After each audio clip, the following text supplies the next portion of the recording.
Can you see who else?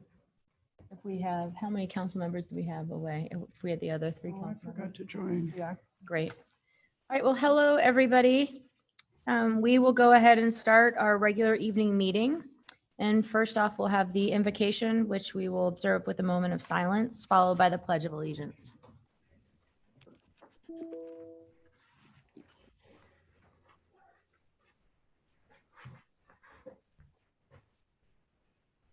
I pledge allegiance Allegiance to the flag of the United States of America, and to the republic for which it stands, one nation, under God, indivisible, with liberty and justice for all.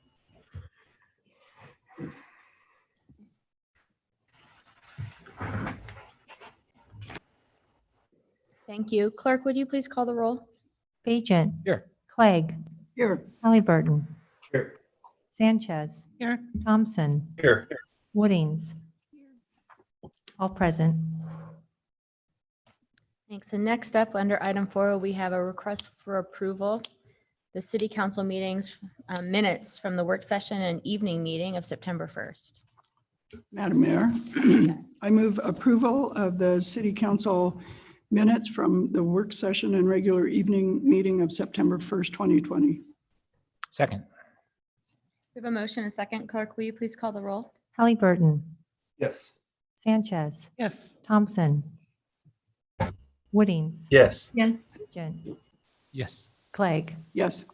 All in favor, motion carries. Thanks. Next up under special business, we have Resolution 37320. This incorporates the Central District Health's most recent public health order moving our county to yellow, but maintains our special rules and procedures around the airport, as well as the continued inclusion of bike bars under classifications of businesses that are closed. Madam Mayor, Yes.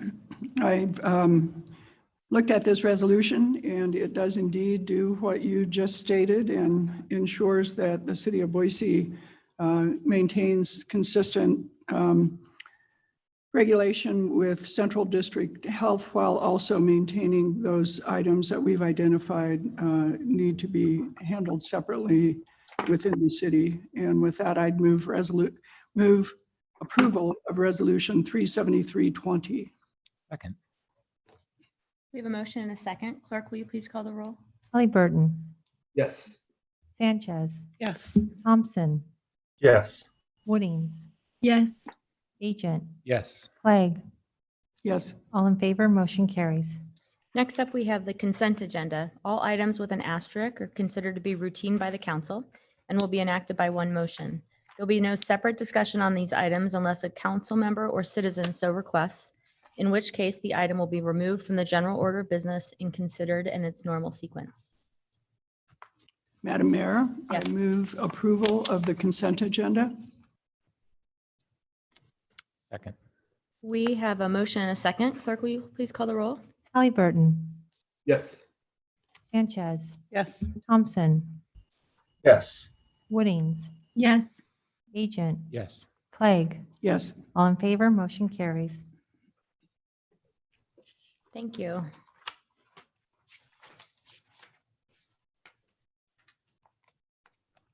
There's no ordinances. Next up, looks like we have no ordinances on first, second, or third reading. No unfinished business, so we move to new business. First off, subdivisions. SUB 20-22 Greenway subdivision. Hi, Cody. Madam Mayor, members of council. This item is a request for approval of a preliminary plat for a residential subdivision that includes 12 buildable lots. I should probably share my screen. Sorry about that. The roughly 1.5 acre site is addressed at 5160 West Wiley Lane in an R1C or single family residential zone. For those unfamiliar with the area, this site's just off State Street, southeast of Lake Harbor or north of Willow Lane Park. The project again includes 12 buildable lots, each for a detached single family home. The project was heard in conjunction with the plan unit development by the commission back in August. The commission did unanimously approve the project at the PUD at that time and recommended approval of the preliminary plat. The decision on the plan unit development was not appealed, so it is only the subdivision that's before you this evening. Each of the homes in the project will be accessed from a private street. That street will include attached sidewalk on each side. As you know, we do always try to encourage detached sidewalks, but given the constraints of this site, attached sidewalks made sense in this instance. Further, there was really not an opportunity to extend much of a public street system in the area. However, shared access we thought might benefit adjacent parcels to the north and east. Condition of approval requires a public access easement in these locations and that it be depicted on the final plat. The applicant has agreed to that condition. The condition also requires that the private street be extended to that eastern property boundary. It replaces the common drive that was originally proposed. That will not only provide for better access to the east in the future, but also for service vehicles on what is a quite constrained site. Wiley Lane will be improved with sidewalk abutting the property. It will not include curb and gutter at this time until the entire street is improved. The applicant will be removing 5 existing trees on the site. However, the analysis showed that they were really an undesirable or unhealthy species. In terms of mitigation, the applicant will be providing 4 Class 2 trees along Wiley Lane, and then of course at least 1 additional tree on each of the buildable lots for an increase in tree quantity. There was some discussion and testimony at the commission hearing.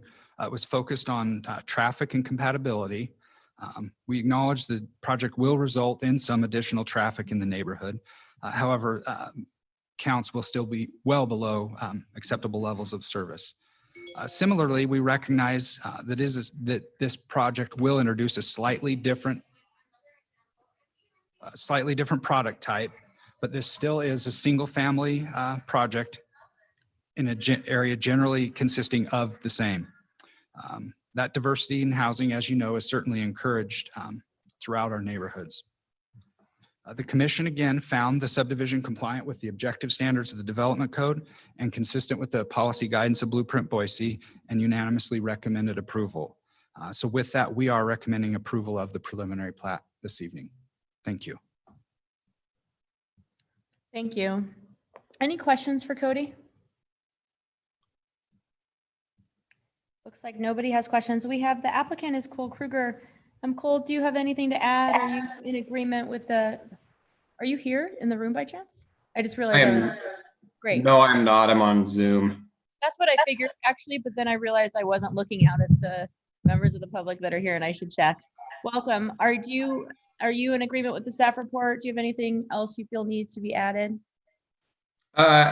No, Cole Kruger, Timber and Love. I agree with the standard conditions and the site-specific conditions of approval in the staff report.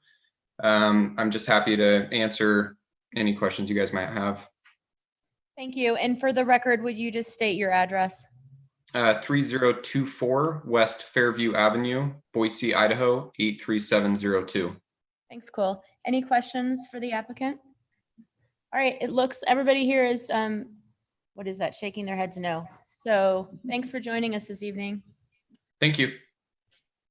Anyone else? I have nobody on record, although the neighborhood association is Veterans Park. Is the neighborhood association here? All right.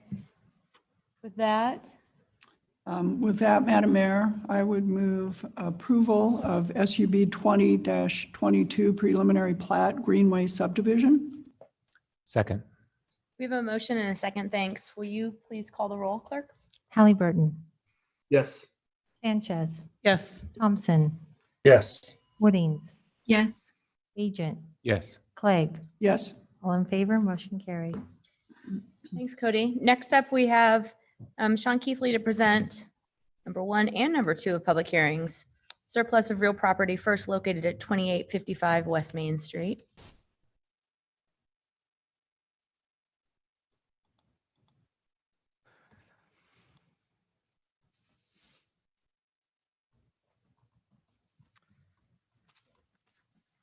Good evening, Mayor, members of the council.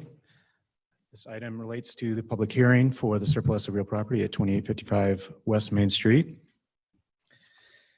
Some brief background on statutory requirements. Idaho Code, Section 50-1401 grants the city authority to exchange real property owned by the city that is underutilized and not being used for a public purpose. Idaho Code 50-1402 requires a declaration of intent to exchange the property, a notice, and a public hearing. Some brief background, council approved resolution 337-20 on August 18th, 2020, finding that the city's property at 2855 West Main Street is underutilized or not being used for a public purpose, declared the city's intent to exchange the property for a property of equal value, declared the exchange in the best interest of the public, and directed the city clerk to notice the proposed exchange for public hearing. And I've noted the location of the parcel here, just south of West Main Street and east of South Whitewater Park Boulevard. I'll note as well that a future resolution is forthcoming regarding the exchange of real property contemplated in the Second Amendment of the Development Agreement for the Whitewater Project that involves this parcel and the relocation of the street extension from a 29th Street alignment to a 28th Street alignment. With that, I will stand for questions. Are there questions for Sean? Madam Mayor, I guess one question. So when the new alignment comes through, will we be doing the exchange backwards? Madam Mayor, Council President Clegg, the exchange agreement will, I guess it will, yes, it will exchange that new alignment for the old alignment. For the old one. That's what I thought, but we don't have the exact, or am I understanding that correctly or not? The survey for the new alignment is being finalized such that we'll be able to present that for an exchange. Thank you. Thank you. Great, thank you. All right. And so now this is a public hearing. I have nobody that signed up in advance to talk from Zoom, and nobody signed up on the sheet, but is anybody first here in the room here to testify on this matter? Great. Will the record reflect that nobody in the room is here to testify on this matter? And then let's do the same for the online guests. Just make sure if you're here to testify that you raise your hand, your little Zoom hand. Madam Mayor, there is no one that's indicating they want to testify. Okay, well then with that, I'll close the public hearing. And Madam Mayor, I believe do you need formal action from us, or it just goes to the printing of the surplusing? Madam Mayor, Council President Clegg, that's correct. It will, we will now proceed to the formal action that will lead to the formal exchange of those two parcels for a forthcoming council meeting. Great, thank you. Thank you. All right, so no further action on this one required. Sean, welcome back for 4422 West Overland Road, another proposed surplus.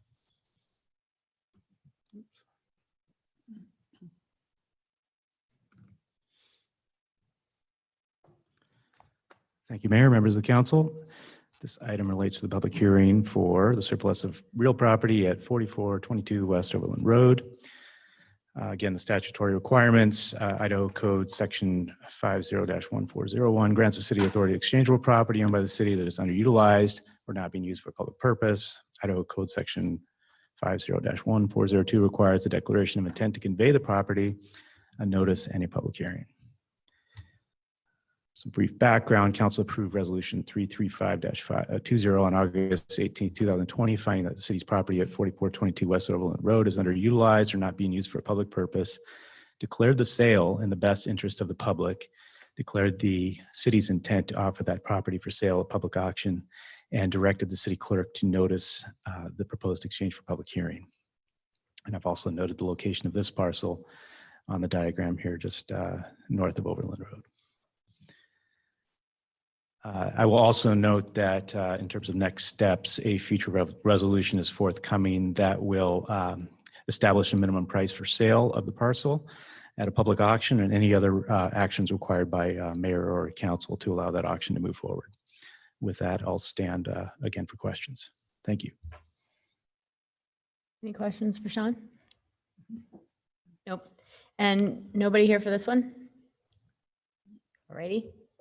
Madam Mayor, there is no one online. All right, and if the record will reflect, nobody is here to testify online or in person. And so with that, I'll close this public hearing and we will expect to. Madam Mayor, before we move to the next item, if I could, I should have noted for the record that there was a resolution that included Jacobs Engineering today. Oh.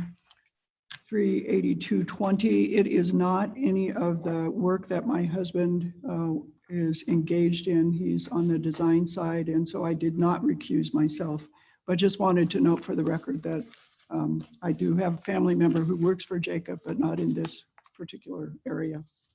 Thank you. All right, Sean, appreciate it. We'll see you back with resolutions at some point. Thank you, Mayor, members of the council. Thanks, take care. Next up, we have ZOA 20-1, an amendment to the city's design review specific procedures. Madam Mayor, members of council, I promise you're not stuck with me on this item tonight, but I do want to take the opportunity to introduce Josh Wilson. I don't know if many of you have met him. It's actually his second tour of duty with us. He worked with the design review team for about 12 years before taking a bit of a sabbatical in Eastern Idaho. He's been back for about 2 years managing the design review and historic preservation program. So like other new folks I've brought, I just ask that you be gentle on Josh tonight. Thank you.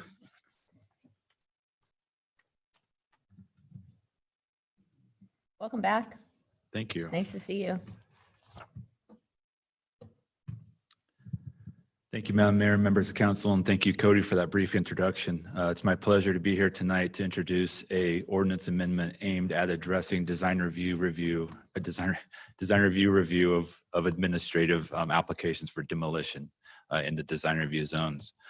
This ordinance amendment is in response to some growing community concern and ongoing conversations really about the demolition of structures in Boise. We realize that the continued growth and infill in the city does require the loss of some structures, but with some proper planning and foresight, we feel that impacts on neighborhoods can be mitigated and potential alternatives to demolition can be explored. So apart from historic district properties, there currently is no review period for demolitions in the city other than an over-the-counter building permit. And those can be generally obtained in a matter of a couple days.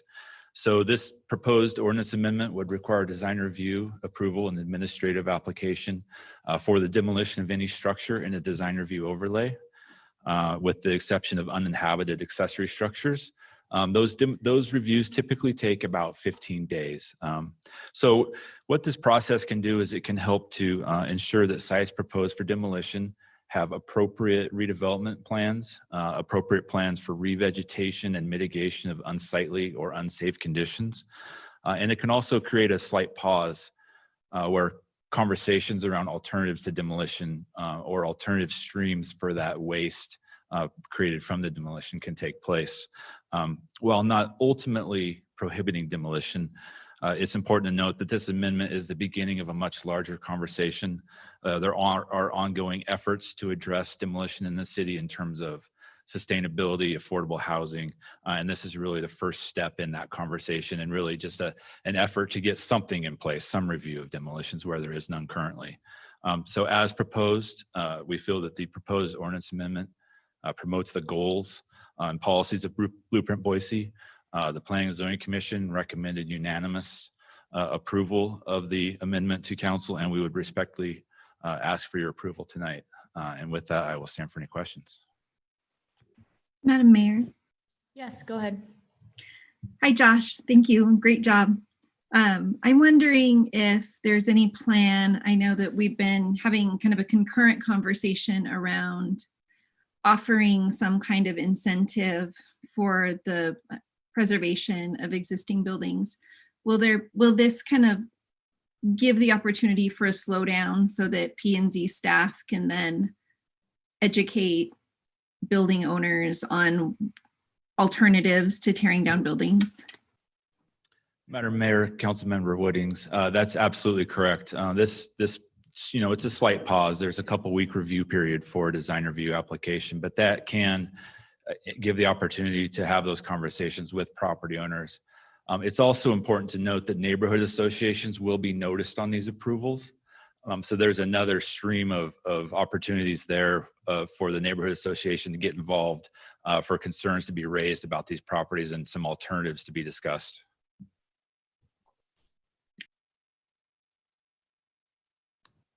Council President Pro Tem, yeah, there you go. Yes, I just saw that. I think I was unmuted and then I muted myself in unmuting myself. I just have one follow-up that I thought of. So Josh, how will these be noticed? Will they be noticed just to the neighborhood association, or will there be a radius notice? What will that look like? Madam Mayor, will be a radius notice. The radius notice for design review applications is 300 feet. Okay. And then Thank also you. the registered neighborhood association. Great. Madam Mayor. Hi, Josh. Is there, where it says here that there is, it's creating a pause, creating space to have that conversation, how long of a pause will that be? Madam Mayor, Councilmember Sanchez, the design review administrative process has a maximum of 15 days plus a 10-day appeal period. So, just short of a month. Great, thank you. Madam Mayor, Councilmember Halliburton. Sure, thanks. Josh, thank you. So on the second bullet point there, it says it excludes uninhabited accessory structures. I think I know what those are, but I was wondering if you could kind of outline that a little bit more. Sure. Madam Mayor, Councilmember Halliburton.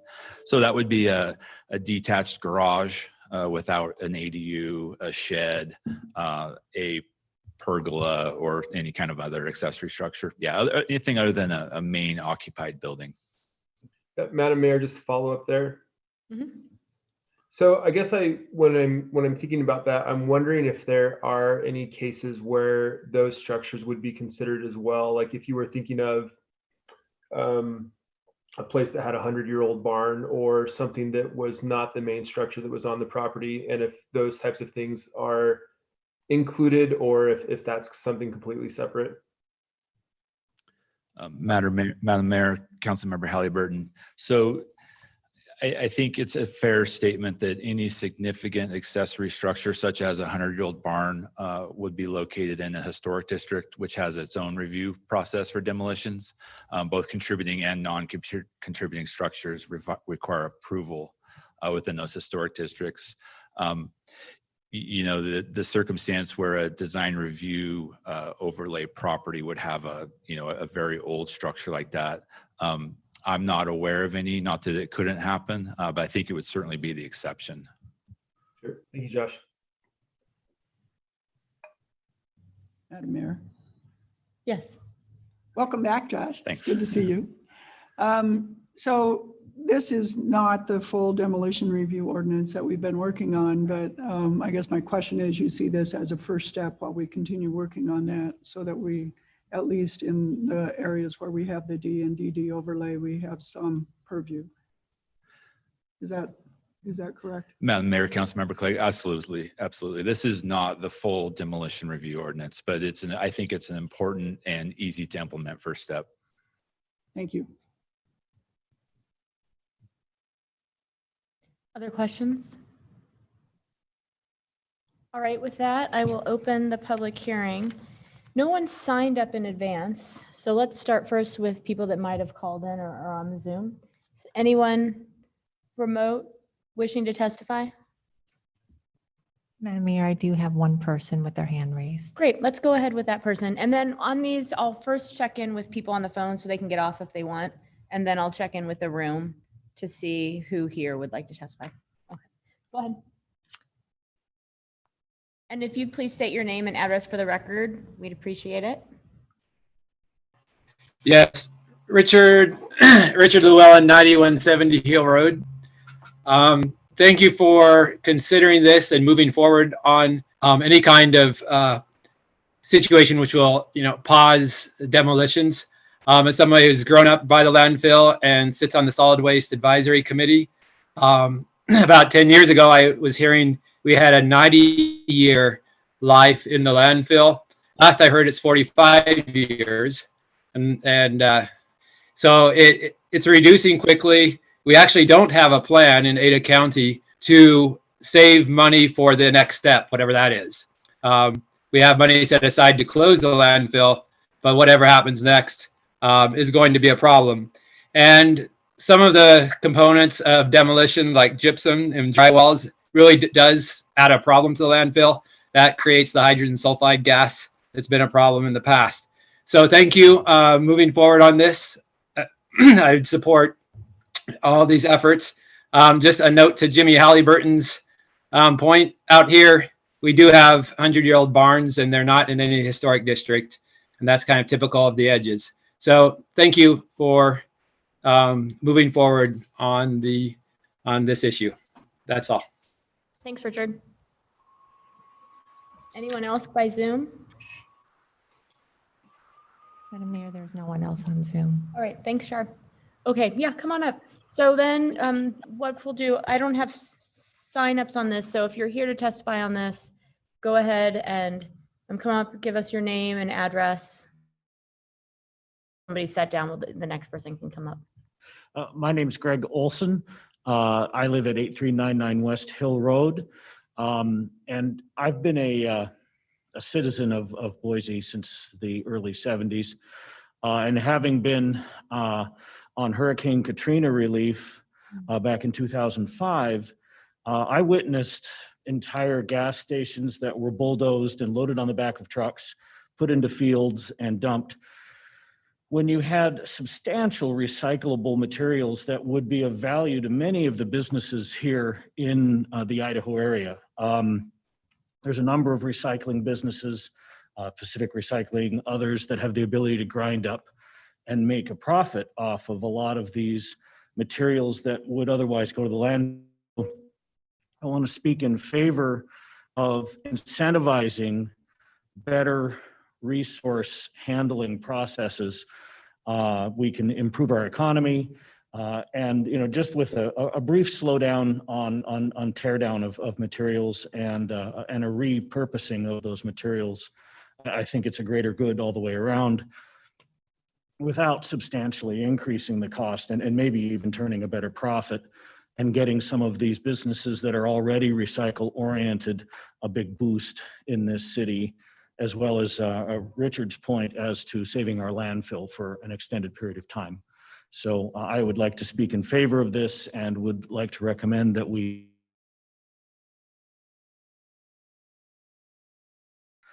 demolition processes. Thank you, Greg. Madam Mayor. Yes.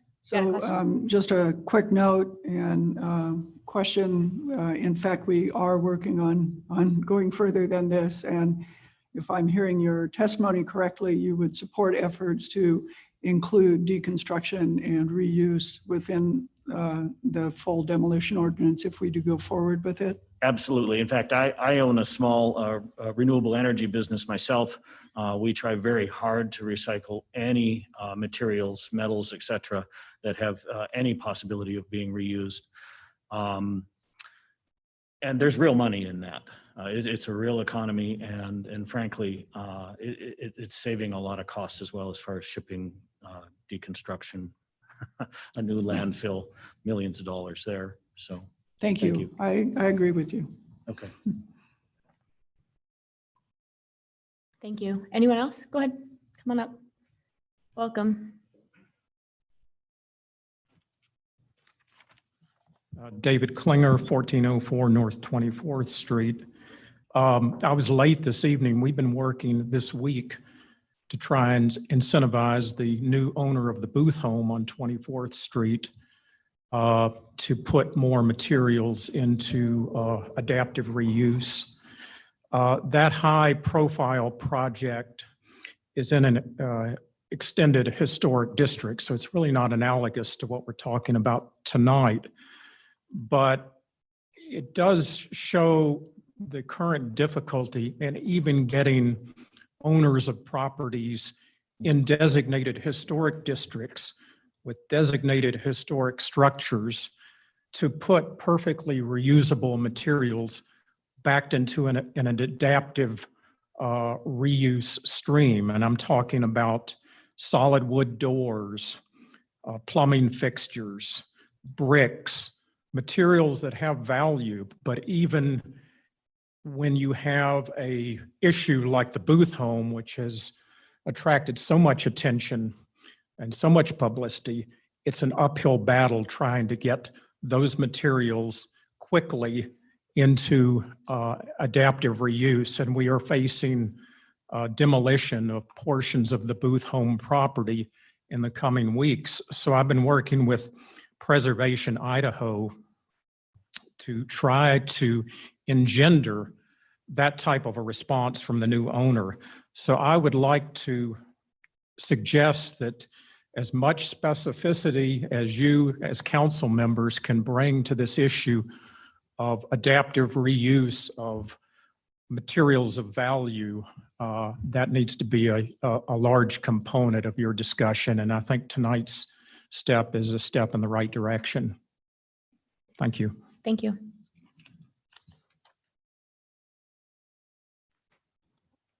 Anyone else? Alrighty, it looks like no one else is here to testify. We'll do one more Zoom check. Madam Mayor, there's no one on Zoom. All right. Oh, excuse me, there is. Madam Mayor, could I ask one question of staff? So Josh, question for you. When we say excluding uninhabited accessory structures, would a barn fit within our definition of accessory structures?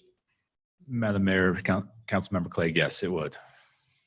So is there, if we were to amend tonight to say excluding barns from the uninhabited, is that a significant enough change? And this may be a question for our legal staff to require more action. Excluding. It's a definition thing. I don't think so, but right. You'd have to change the definition. I just. Yeah, that's what I was Sorry, trying to you figure out. How would we have to change the definition of accessory structure? What would be the way to do that? Madam Mayor, Councilmember Clegg, I don't believe we have a definition of a barn in the zoning ordinance. That becomes a little bit of an issue. Setting a threshold square footage may be an appropriate approach. At what point does an accessory structure become significant? In the zoning ordinance, we do allow reduced setbacks for structures up to 500 square feet as an example. You could consider maybe anything beyond that being a significant structure.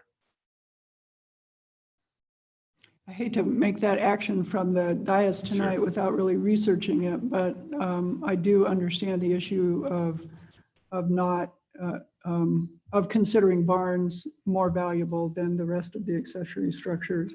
So I wonder if we could, Madam Mayor, I know you haven't closed the public hearing yet, but wonder if we could set this over while we explore what that definition might be, and then take up just the decision. I wonder if instead of setting this over, because I think this merits a larger conversation about barn. Yeah. So separate from this, because there might be some, the barn, the definition of barn, the size, all of that seems to me should be dealt with separately, and then it could be included in here with an amendment in the future if we thought that appropriate. But go ahead with this. I know I don't want to hang this up because I think we want to move forward with it. Yeah, because you've wanted to bring this, we've worked on this for so long as one of many steps. Yeah. If we move forward now with this and then had a larger conversation about where barns fit in, where they don't, what that definition is. And it looks like Josh may have a comment as well. Yeah, Madam Mayor, members of council, I don't know if this helps or not, but I think you're absolutely right. We're going to have a larger conversation that this could be wrapped into. And I think I would also point out that your typical rural situation where there's a barn is not going to be in the design review overlay. It's going to be R1C, R1B, or county, at which point we would annex it and we could address that in the development agreement, salvaging any structures. There would that be opportunity there. So, the outlying rural areas, I don't know that this ordinance is really targeted at or will really affect. Good point. Okay. So sorry. I just thought we'd better have that discussion before you closed. Okay. Anybody? Oh, there was one person more on Zoom. Yes, Madam Mayor, we have Marissa Keith. Oh, hi, Marissa. Great. I was just thinking of you, Marissa. as we were talking about outlying areas and structures that might be annexed. That made me think of our area too. Marissa Keith, 3279 South Cloverdale Road, Boise, Idaho, 83709. Speaking for the Southwest Ada County Alliance Neighborhood Association. And I was just going to say that I think this is a great first step. Would like to see it expanded beyond the design review areas at some future point to protect the areas that are not under those designations. And then as far as barns, definitely those are important to keep, but we also have a couple of situations out here in Swaka where the old house, like the original farmhouse built, in the 1800s, is now the accessory dwelling unit because the barn was turned into the house. And so I don't know how that would need to be addressed in that, but certainly keeping those original properties, the 1800 houses would be important if those properties come up for development. That's all. Thank you. Thank you. All right, with that, I will close the public hearing. All right. Madam Mayor, seeing no other comment, I would move approval of ZOA 20-1 City of Boise Amendment to the Design Review Specific Procedures, Section 11030412, to require design review approval for demolition of certain structures. Second. Madam Mayor. Motion we have a motion and a second. One comment as we move into what sounds like maybe some revision to this. It's not worth stopping the show, but I think uninhabited accessory. Excuse me, sir. I'm sorry. There's I'm going to ask you to pull your mask up when working with our staff. And also, could you potentially have your conversation out there because it's getting caught up in the microphone? Thank you. Uninhabited accessory dwelling structure, accessory structure is, it invites a situation where someone asks someone to move out of the guest house behind their property. It's now uninhabited and it can be torn down. That's not really what we mean. I think what we mean is a accessory structure that's being used for habitation or that is habitable. So not to be dealt with tonight because we're going to be doing another set of revisions to this, but I think it's not quite a loophole and it's not quite an ambiguity, but the words don't say quite what we mean. So I just wanted to flag that. Madam Mayor. Yes, why don't we go with Councilmember Halliburton first? I got to go first this time. Thank you, Madam Mayor. Yeah, I'm in favor of this ordinance. I do think that there is a little bit of shared interest as far as examining what some of the other types of units on those properties may be. And I guess I think specifically of some of the barns and other things off of in like the Ustick area of town. And we are this sort of like interesting city that manages to have these rural things that pop up in the middle of nowhere. And so it would be great to include that in the future. I remember even when I was younger, my family purchased a barn just to take down the lumber and to use at our own house. It was an 80-year-old barn off of McMillan. So I think that there are ones that are out there. And so figuring out ways to incorporate those in the future would be great. But I don't think that means that we can't approve this one at this moment. Thanks. Council President. Thank you. Councilmember Bajan, you bring up a good point, and as this goes forward, we should look at that definition as well. Other comments? Did you make a motion already? Yeah. All right. Clerk, will you please call the roll? Halliburton, Yes. Sanchez, Yes. Thompson, Yes. Collins, Yes. Regent, Yes. Clegg. Yes. All in favor, motion carries. Thank you. All right, next up, we have the water renewal utility plan. Before Steve, and I think Haley is part of this as well, kick off the presentation, I just wanted to say a couple things. Our Public Works Department, and I see some member of our Public Works Commission here, has brought to us over the course of the summer, really, different stages of this plan with explanation of what Public Works intends to do moving forward. And we are looking right now at an aging system that requires investments and a growing city that requires more capacity.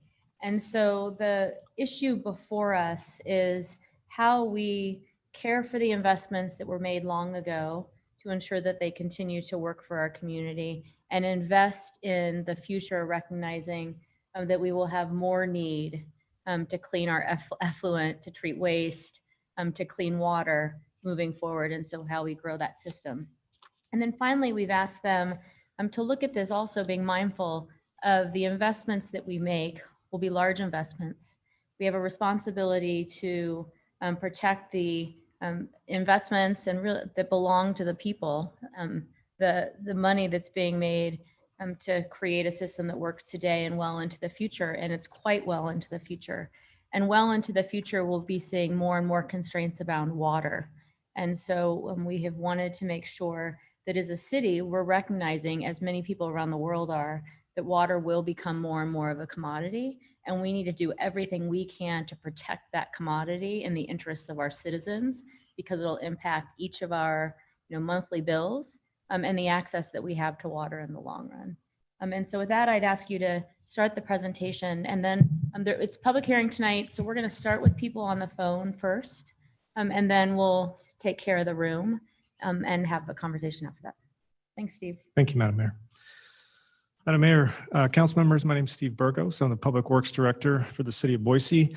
And what I wanted to do to start off the hearing was just to provide a reminder to council members on what we discussed on the recommended approach, talk a little bit about what we're asking and what we're not asking, and then spend just maybe 5 minutes talking about some of the themes that we're hearing online with some of the feedback that we're getting from the public and our response to some of those. Certainly it doesn't catch everything we've heard, but just trying to capture some of those themes that we're hearing. So I wanted to share that with you.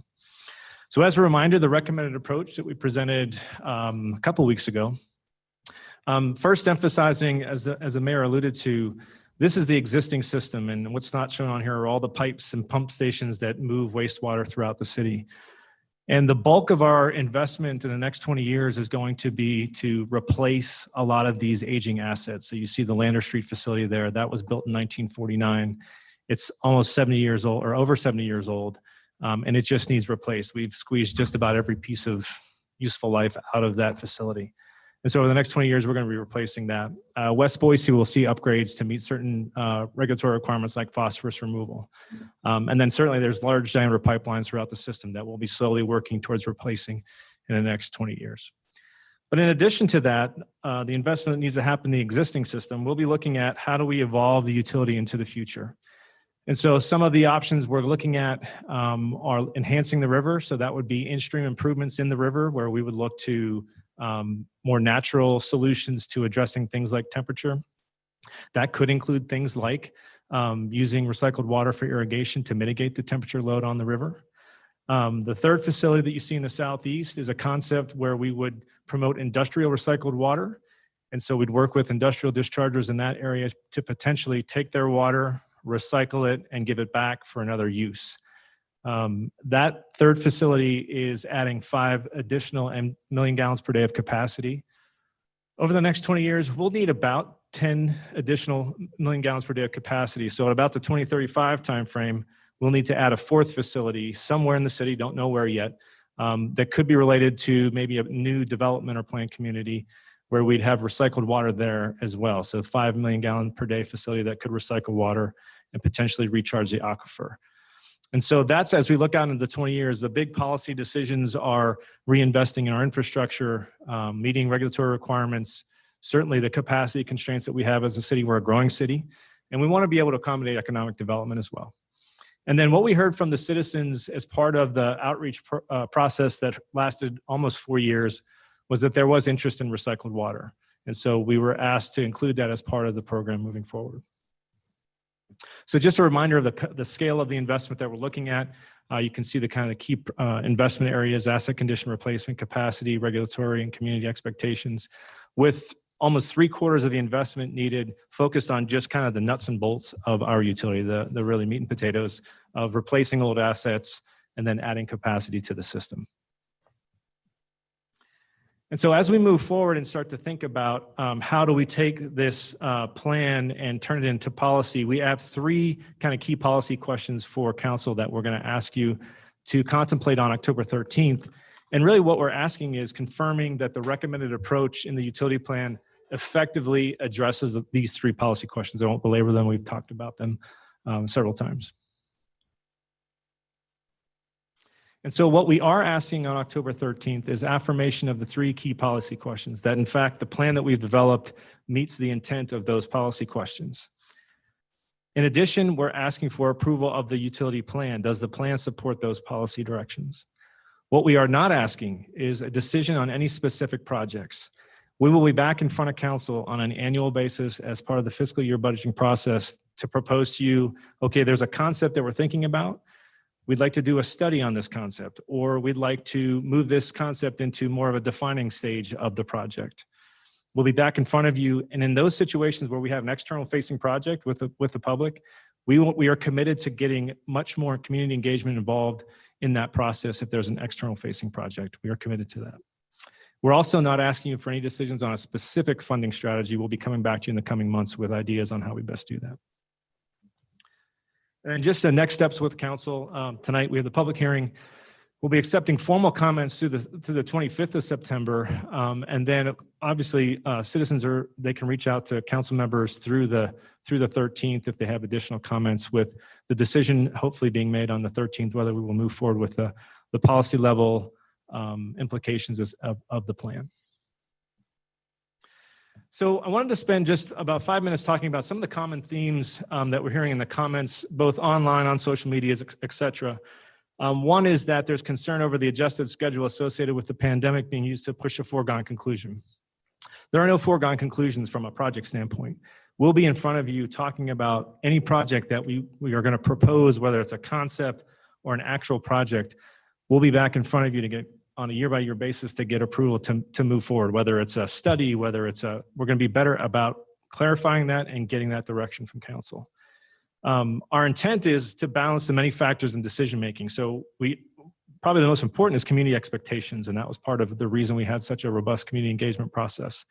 Certainly we have to balance that with affordability that the mayor alluded to. And then there's just effectiveness of the system. We need to be able to treat the water that the citizens sent to us.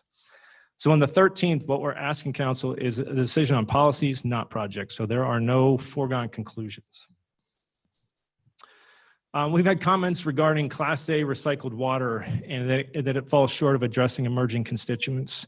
First of all, let me start with saying we agree that emerging constituents are a concern. They are certainly a concern in our industry, and we're not ignoring them. We're happy that the citizens have raised it because it is something that we're concerned about as well. However, there are many unanswered questions related to emerging constituents. The name kind of gives it away. They are emerging, and we don't have all the science yet on these emerging constituents. So there are unanswered questions regarding how to define them, how to regulate them, how to treat them, and how to dispose of these substances. One of the things that I'm most proud of in Public Works is that we continually evolve our approach to meet the science related to used water. And so an example would be, years ago, phosphorus was an emerging constituent. Well, today we're treating for phosphorus, and we have been for the last 5 years. So as this science evolves, we will continue to evolve our approaches. And then I would direct you to the DEQ comment letter to council that talked a little bit about how the regulations are developed. And then the DEQ had, I think, a really interesting and informative pieces on just kind of risk and what are the factors that are considered when regulatory requirements are developed. Another theme that we heard is that recycled water and irrigation canal remains a central part of Boise's plan for water reuse. How we do recycled water is to be determined. We don't know yet. That's part of the ongoing discussion we're going to have with mayor and council. Use of a canal is not the central part of the recycled water plan. The central part of the recycled water plan is associated with when we bring on new capacity, we'd like to use that water for recycling. So just being clear that use of a canal is not the central part of the recycled water plan. And then certainly I'd be remiss if I didn't share some of the positive comments that we're getting. Consistently, we were hearing from folks that the engagement and planning processes have been thorough, inclusive, and appreciated. That's from everybody from the advisory group to folks that were involved in the surveys, Public Works Commission. And I just wanted to thank staff for all the hard work as we went through this process. It's a slog, and I'm just proud of staff and the work that they did. So with that, I'll turn it back to Madam Mayor. Other questions from council members for Steve before we go to the public hearing? Madam Mayor, can you explain a little more clearly what no specific projects means? My understanding is that we're going to have a public hearing, and then later we're going to vote to affirm some policy goals, but that none of what we're doing either tonight or in October has anything to do with putting any recycled water anywhere.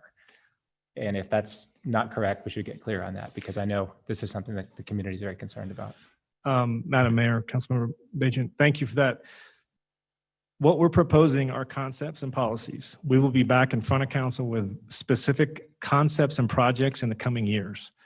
And when we think about the life cycle of a project, it starts with an idea, moves into a concept phase, goes into kind of the defining phase, and then so on and so forth, design and engineering, construction, et cetera. Our commitment is to be better with that upfront part, to be clear on what we're proposing to council if it's related to recycled water. That would be one of those external facing projects that we will be in front of the community getting their feedback, and we'll be in front of you before we move forward with any studies or permitting. We're committed to doing that and being very clear on an annual basis where projects kind of fit into that continuum. So we are not proposing any specific projects. We will be back in front of you to propose those concepts. Madam Mayor, follow-up? The second question I had, it's not a follow-up, it's an unrelated question. Madam Mayor, an unrelated question? Absolutely not. As I understand it, recycled water is a relatively small, relative to the size of the rest of what we're talking about, it's a small component of this, and that a lot of what this utility plan deals with is, the technical word is capacity, but it's our ability to process the effluent that our city is generating. And so one thing we could do would be say, hey, put the brakes on everything. And I'd like you to game out what that actually looked like. What's the effect of that? Madam Mayor, Councilmember, good question. We're at a point now with the Lander Street facility where it's aging out. Like I said, we have squeezed just about every little bit of remaining useful life. So we need to start making decisions on replacement and investing in assets and to replace assets. If we don't start to get ahead of that, what could start happening is failure of assets. And we'd start to have a situation where we're not meeting regulatory requirements. We could have pipelines failing. We could have, frankly, people not able to flush their toilets to take a shower. That would be a bad situation for the city, for me, for everyone involved. So what we're trying to do is get ahead of it. The majority of the investments are for replacement of aging assets. That's going to keep the system up and running so we can provide the service that we do provide today. The service being toilets flushing. That's right. Thank you. To put a finer point on it. It's not a finer point, but I think it's the point that the community needs to understand. Madam Mayor. Yes, go ahead. Thank you. Steve, I'm glad you mentioned phosphorus, because I'm going to ask a question related to how we handled phosphorus and then relating it to how we might handle recycled water or other emerging issues in the future. 10 years ago, well, actually the very first time I ran for city council, so 17 years ago, we were already beginning to talk about phosphorus. If at that point the city council had made a decision to say, well, the science today tells us this is how we have to treat phosphorus, and so whatever we do with this plan, this is the only thing you can do with phosphorus. Our hands would have been tied considerably to where we are today, which is very innovative, first of its kind facility in the United States that not only treats phosphorus, but treats it at a much higher level and treats it downstream where it doesn't impact the river or the downstream reservoirs like it might have had we just dealt with it as the science 17 years ago said we should have. So with that as background, if we did the same thing today, we said, well, recycled water, there's concerns about canals, there's concerns about reuse in aquifers. We're not going to let you do that. The only thing you can do with it is industrial reuse. what would that do in terms of our ability to respond to emerging science as it comes forward? Madam Mayor, Council Member, that really would tie our hands to the extent that we're going to take off potential innovative approaches off the table. And so our hope is, and how we've traditionally done it, is to track the science very closely. In the case of some of the emerging constituents, there are many that, frankly, I hadn't heard of until the beginning of 2019. And they are concerning, and we will follow the science to make sure that we know what the treatment requirements are. But in order, as we do that, we're going to look at innovative approaches that could hopefully provide opportunity where, just like the Dixie Drain project you alluded to, or our Struvate project out at West Boise, those are projects that took a problem and turned it into an opportunity. And that's generally how we try to look at these issues. And if we overcommit too early in the kind of cycle of the science, we'll have overcommitted. And what's more is we'll have potentially made investments that might be sunk investments. So we want to try to keep our options open. That's one of the reasons why we're not coming to you with a specific project. We're going to come back to you as the science evolves in coming years with ideas on, this new thing came out last year. We'd like to pilot it. We'd like to think about how we can integrate that into the system. If I just set the next 20 years in stone, we wouldn't be able to innovate like that. Madam Mayor, a follow-up if I could then. And just a reminder, it's my memory that the process, once we did decide to try and find something more innovative on phosphorus, took about 10 years. And I can't remember how many public outreach and public hearings, but quite a few. Am I on the right track there? Madam Mayor, Councilman, yes, there were many public hearings, both related to permitting processes, many meetings with EPA, many meetings with the regulators. It certainly wasn't the easy route, but it was the right route because it was innovative and it helped us to leverage ratepayer money to a better environmental outcome at lower cost, lower carbon footprint. Those were all things that if we had just accepted what we were told to do early in the process, we'd have just put another widget at the water renewal facility. What we're trying to do is think holistically and innovatively as we move forward. And out of that will reveal opportunities. Thank you. Madam Mayor. Go ahead. Just to expand a little bit on Council President Clegg's reference to the Dixie Drain.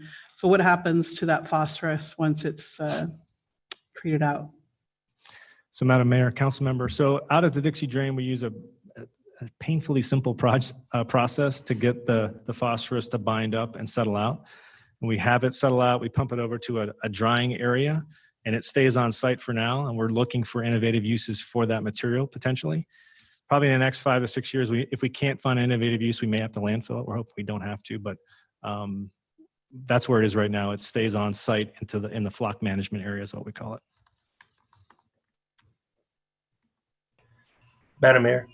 Go ahead. Welcome back. Thank you. Thanks. I got kicked off there, so I apologize if this point or question was already raised. Hey, Steve, thanks for your hard work on this. One question, and certainly through emails, and probably a lot of folks are there and online with this specific project in mind, is any work that may deal between the city and Farmers Union Canal. And it's my understanding that that is not at all part of tonight's public hearing, that that project, if at all it is a project down the road, it's on hold, and that work's not being performed with DEQ specifically on that project. But I want you to speak to that only because I don't want to see tonight's hearing derailed to talk about something that this is certainly not about. Thank you. Madam Mayor, Councilmember Thompson, that is correct. We met with a group of stakeholders back in June of last year. They had several requests when they learned of the project. We own that we could have done a much better job, frankly, of reaching out to the public. And at that point, we agreed to pause everything on the project, including the reuse permit. So that has been paused and remains paused. We haven't had any other meetings with the DEQ related to reuse since then. In addition, we agreed to try to learn more about the science related to emerging constituents like PFAS, for example. And then we also committed to, if that project and that concept would ever move forward, we are committed to a robust outreach process. When that may happen, it's likely years out because we're not proposing it in the plan in the near term. But if we do, it's my commitment personally to council and to the stakeholders to make sure that we have a thorough engagement process. Thank you, Steve. And Madam Mayor, just one last point. I would just ask, as we get into the public hearing, that we keep the focus on this overall strategy and not hone in on that particular project, as it's not part of tonight's process. I appreciate it.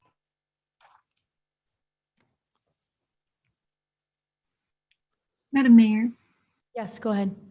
Madam Mayor, a lot of the emails that we got seemed to show that folks aren't real clear on what we do with our treated wastewater currently.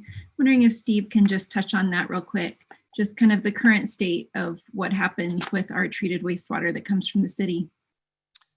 Sure, Madam Mayor, Council Pro Tem. So we receive about 30 million gallons a day of used water from the community. And if I were to put that on the Boise State football field, that's about 64 feet of used water on the football field, just to give you a sense of scale. And we take that water, and in about 8 hours, we treat it to a very high level, and currently we discharge it to the Boise River. And we're meeting all of the permit requirements. In fact, we go above and beyond some of the permit requirements just because we want to make sure that we're not even close to having any potential for violations. So at this point, we take all that water. There's a huge collection system within the city, about 900 miles of pipe that collects all the shower water, toilet water, any used water from a sink, goes into the system and goes to the facilities for treatment to the tune of 30 million gallons a day.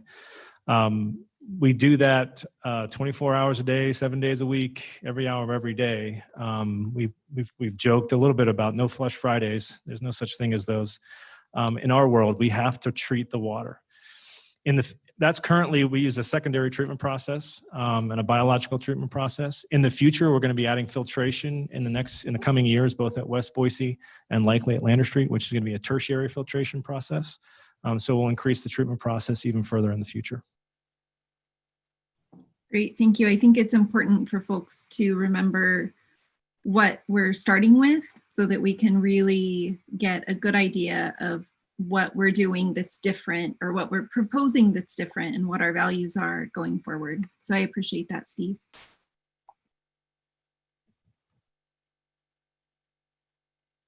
All right, any others?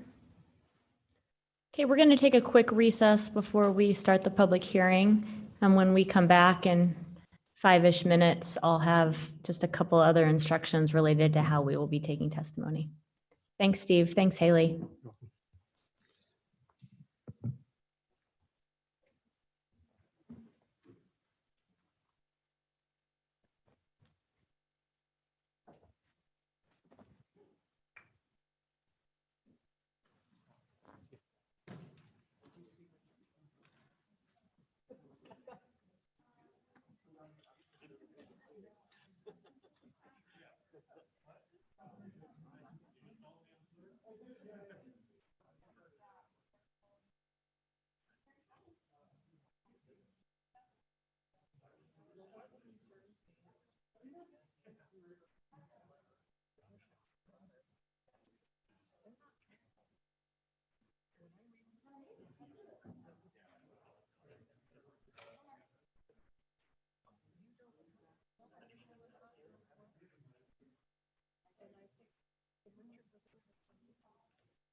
Just the arrow.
That was kind of my point. Yeah. So I'm gonna, but I want to clarify with Steve. Got it. Yeah. Otherwise, I'll tell you. Yeah.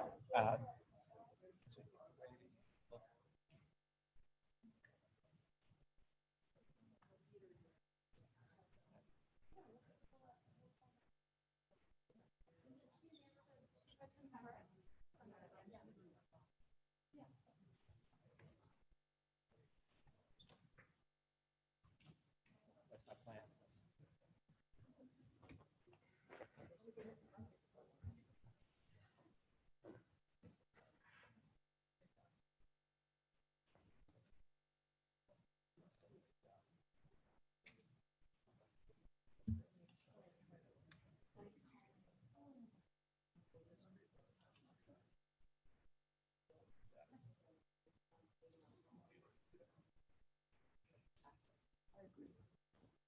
Thanks. Good idea. It's your official slogan. Boise first. Make Boise great again.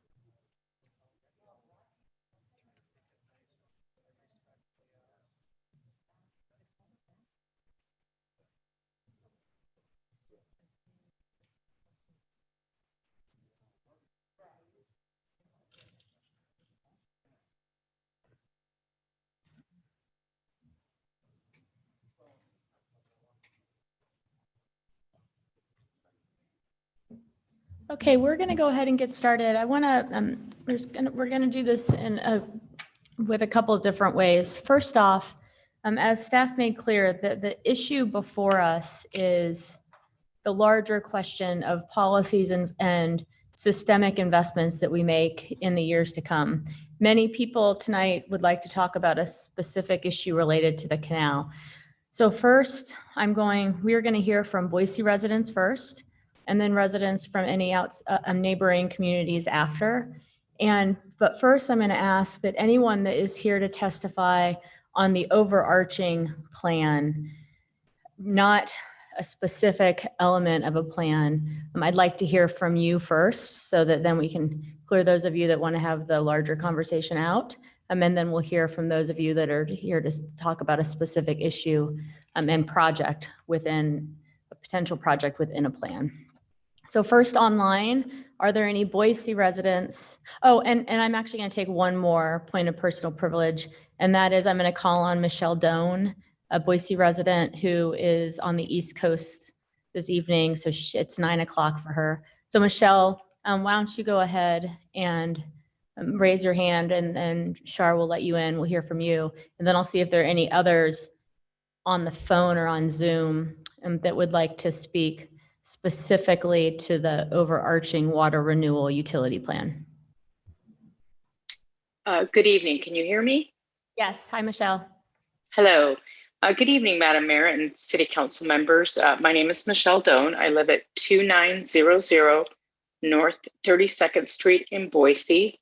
I come before you virtually to speak to the process involved in determining the water renewal utility plan. As a former 2018 Livability Ambassador, I was asked to be a part of the Water Advisory Board to represent the perspective of the ambassadors during the 6-month process to develop this plan. The engagement of the city staff and citizens in this process is commendable. The advisory group worked with information collected during various prior outreach instances, and we were able to discuss, debate, and deliberate on the plan. Conversations were guided by well-defined objectives and involved participation from all members of the board. Those involved were open and honest, and from very many different areas of the community. As a representative for the Livability Ambassadors, I feel that this plan represents the city's vision, values, and goals regarding an environmentally sustainable community while being practical. I appreciate your consideration of the plan, and I appreciate the Public Works Department's stewardship of the publicly funded operations. Thank you. Thanks, Michelle. All right. Anyone else on Zoom or the phone to speak to the overarching water renewal utility plan from Boise? Madam Mayor, I can't, Madam Mayor, I can't raise my hand. I'm up here as a panelist, but I believe my comments are still addressed. Richard, you're speaking to the whole plan, not to the canal issue that you've emailed us about? Absolutely, although I fail to see the complete distinction, but yes, I am speaking to the whole plan. Yes, absolutely. All right, go ahead. Richard Llewellyn, 9170 Hill Road. I applaud your support of considering water recycling to help repair for a strong likelihood of the coming water crisis here in our high desert. Oh, excuse me. Could I share? I'd like to share my screen. Is that possible? We'll pause you for a moment. Thank you. Screen sharing capability. And I can't see now if it's being shared, so I'll take your word for it when you tell me.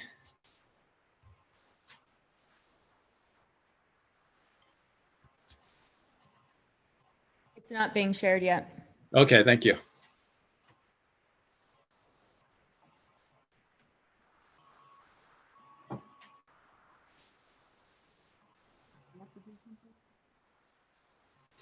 Yes, Mr. Llewellyn, you need to Yes. share your screen. So you should see a bar near the bottom with a screen. Okay, let me try again. Oh, thank you for that. Top.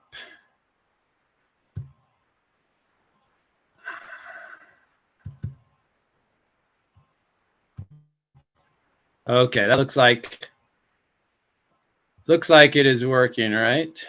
Now I have to figure out which world I am in as I try to navigate this.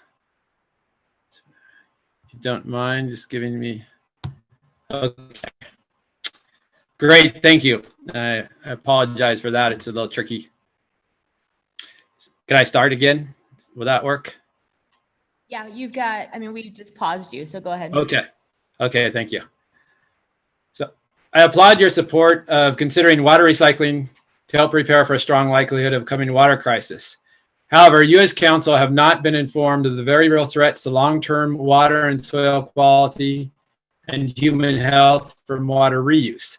To put it frankly, you have been given outdated, inaccurate, and biased information from an industry that has a commercial interest in promoting less expensive and less responsible water reuse.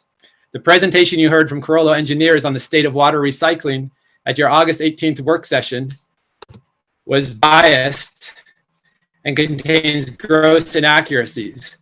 Most notably, a 10-fold higher background level of PFOS contamination than other researchers reported during that era. Exaggerating background levels is a common strategy to make contamination seem less severe. We've seen it before. Moreover, the exposure from incidental contact during irrigation ignores the concurrent exposure from drinking the local water, eating the food we grow, and animals we raise, from the soil we ingest or the dust we breathe. The referenced 2012 study was paid for by the industry, the Water Reuse Association, and the city of Santa Rosa, and was written by consultants rather than academic researchers. And the example of water reuse at Monterey was not complete. They are now moving to advanced purification, much as you imbibed with Pure Brew for urban irrigation and aquifer recharge. The water utility plan fails as written by not addressing scientific realities that are known to compromise water recycling efforts. Rather, the plan simply defers to Idaho's regulatory framework, a framework that has frustrated many people, including agency staff, by its failure to remain up to date while embedded in Idaho law that prevents proactive approaches to clear and present dangers to public health and the environment. In this case, those dangers carried by an untold number of unregulated, unmeasured, and untreated contaminants that end up in municipal wastewater effluents. Specifically, relying on Class A recycling standards will not prevent the permanent contamination of aquifers and soils, and will compromise the health, safety, and welfare of those of us who have relied on high-quality water for irrigation, recreation, groundwater recharge, and many other uses for decades. City Council is scheduled to vote on the plan this October 13th. This is moving much too fast, especially in light of the truncated work session schedule from 6 months to 6 weeks, with the cancellation of several public works presentations. Boise is currently collecting baseline data from the river and wastewater treatment effluents that will help us start to understand what's really in the water. Let's wait until we can see those data before ruling on a major policy decision. Thank you. Thank you. Madam Mayor? Yes. I have one question for the testificant. Mhm. Richard, I You bet. have a question for you, sir. And the question is, you began your presentation by saying you applaud us for exploring water reuse, and then you explained that there are many things we need to know and need to learn. So I need the takeaway from your testimony. Should we or should we not continue to research and learn about water reuse? Yeah, great question. Yes, we should, and we all should. And we can't do that in 6 weeks. We have to really start from a scientific basis. We have to get unbiased information. I've sent City Council starting information on that, especially the Arroyo document written by the Water Resources Research Council from the College of Life Sciences and Agriculture at the University of Arizona. That would be a great starting point. But we really have to have an unbiased source. You know, that was one thing that the one lesson from Dynamis, right? Yes. Thank you. Thank you. You answered my question, which is we should keep looking at it. I have a quick question for staff too. There's a lag, Richard. Councilman Bajent had said you answered his question. And he Okay. Thank you. The question for staff is, do we have any concrete commitments with how we execute water reuse now? Madam Mayor, Councilmember, no. And Again, no concrete commitments. That's what we'll be coming back to you in the future as we learn more and as we develop options. We'll ask you specific cases, specific projects. Do you want us to proceed? So no firm commitments. Any other questions? All right, thank you. Anyone else on the phone that's talking about, really gets to Councilman Bajent's question of should we be exploring a water reuse utility plan? All right, anybody here in person? Go ahead, Mr. Olson.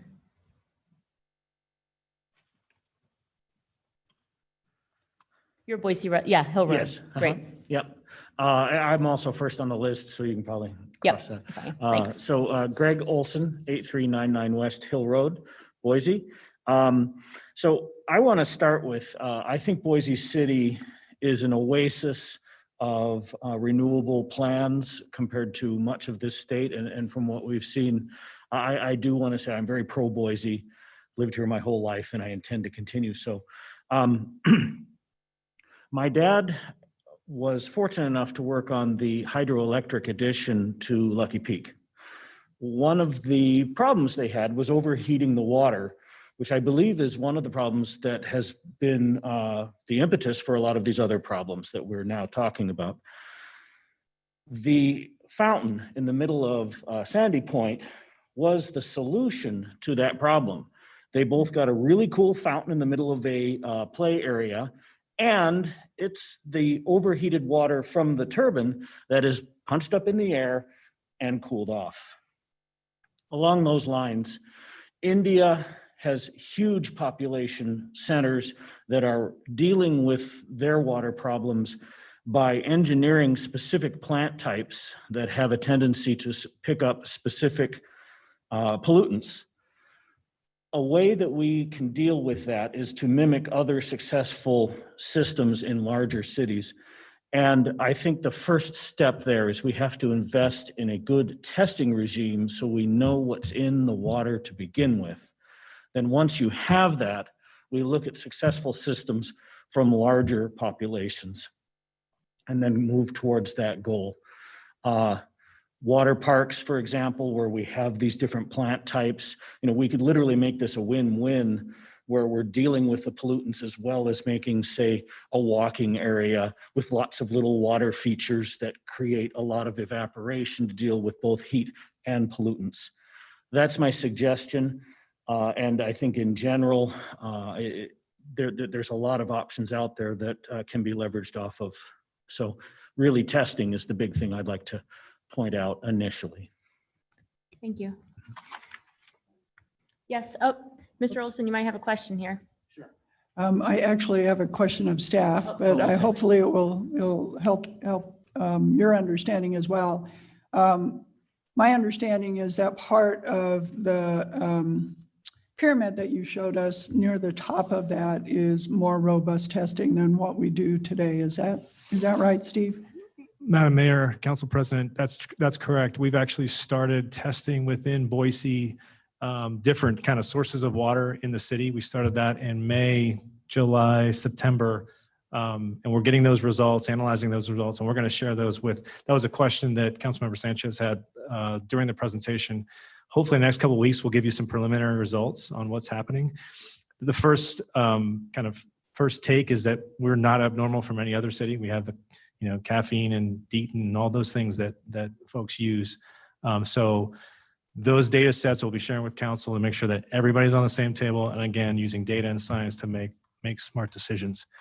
And if I may, just to follow up to Councilmember Bajan's question, I realized that I may have misspoke when I said we don't have any firm commitments. Some folks may construe the Farmers Union Canal contract as a firm commitment. We don't. We're not obliged to give them any water. So there's no commitment that we have to do it. It's more of an option moving forward if we choose to, working with the community and with council. So that I just want to make sure that was clear. Madam Mayor, to follow up, Go ahead. Sure. if we choose to, that would be part of a thorough public process, including public testimony and engaging with, the word we use is stakeholders, but frankly, the people who are most affected by the canal in the event that we in the future chose to explore that option. Is that correct? Madam Mayor, Council, absolutely. Madam Mayor, Yes. if I could follow up on that comment too, Steve. It's my understanding when we signed that contract, we don't sign those contracts very often. They're 30-year, 40-year, 50-year. I think this one is a 30-year agreement. And if we had not put the potential for canal water reuse in that agreement, and sometime within those 30 years, we came to an understanding that it might be beneficial, would we be able to do it?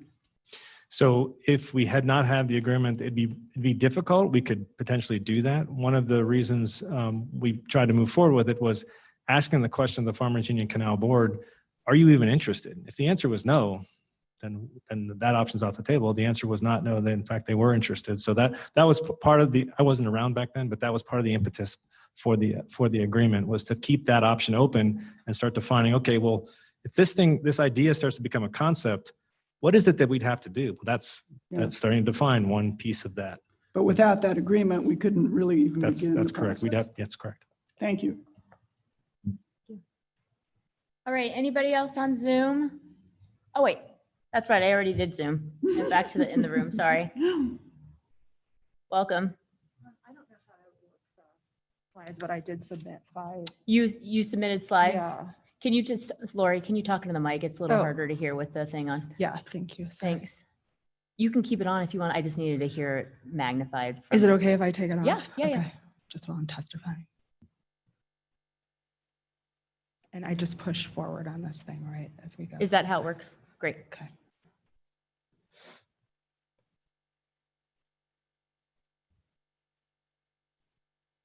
Are they up? Yeah. Oh, Oh, there's not a TV down here for you to. Oh, sorry. okay, sorry. Okay, that's all right. Sorry, we okay. set the timer. And I just wanted to respond to Mr. Burgos that the putting the contract with the Farmers Union is the linchpin to investing in the Lander Street Station, and the ball is already rolling on that. So, okay. Name and address, Lori. Lori DeCare, 7154 West State Street, number 148. This water renewal plan is based on advice from wastewater and water renewal industry insiders rather than independent and impartial scientists. These industry associations are part of an unprecedented lobbying effort to prevent science-backed standards for contaminants of emerging concern to be addressed by federal level regulation.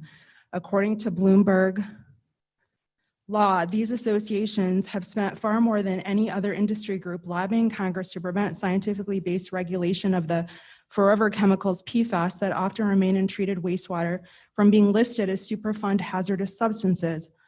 An environmental working group spokesman recently said, "I continue to be shocked that people charged with keeping our water clean have been among the most vocal opponents of getting PFAS out of our water and are in many respects just as bad as many of the polluters whose mess they are charged with cleaning up." Along the same lines, Boise Public Works hired Carollo engineers to report to the City Council on the dangers of water recycling. It isn't surprising that this firm downplayed the real risks in water reuse. After all, their business depends on it. The president of Carollo Engineers also sits on the board of the waterreuse.org, the industry trade association. This association is part of the lobbying effort to prevent PFAS from being regulated as a class of hazardous substances, instead requiring the government to go through the ineffective, expensive, and glacial process of listing each of the thousands of these per and polyfluoroalkyl substances one at a time, allowing industries to play a winning game of whack-a-mole by simply shifting to a slightly different chemical, likely just as toxic as the last one, the one they are currently producing is finally regulated. This intense lobbying effort flies in the face of the findings of some of the best scientific researchers in the field, as seen in slide number 4.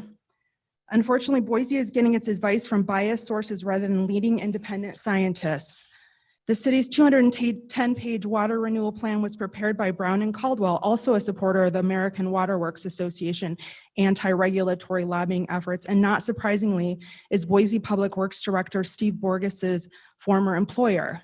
Brown and Caldwell's website leaks to advice for the industry on how to control the public conversation on contaminants like PFAS. On the same page, they link to the same anti-regulatory lobbying efforts. Your main priority should be that we do not contaminate our existing groundwater and soils. At this point, you haven't heard from unbiased scientists, so you cannot make an informed decision. Thank you. Thank you. Madam Mayor? Yes. One quick follow-up question for staff.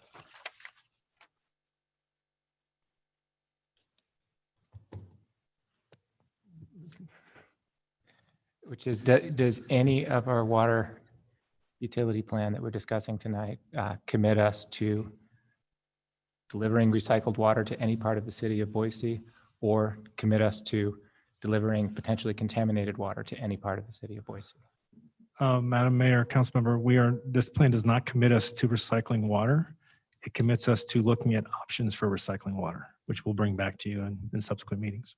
Madam Mayor, a follow-up. When we say looking at options for recycled water, do we mean considering all of the science that our citizens are concerned about tonight? Madam Mayor, Councilmember, absolutely. We agree there is emerging contaminants and concerns that are out there. We're not ignoring them. We're just as concerned, and we'll continue to follow the science as needed. Thank you. Thank you.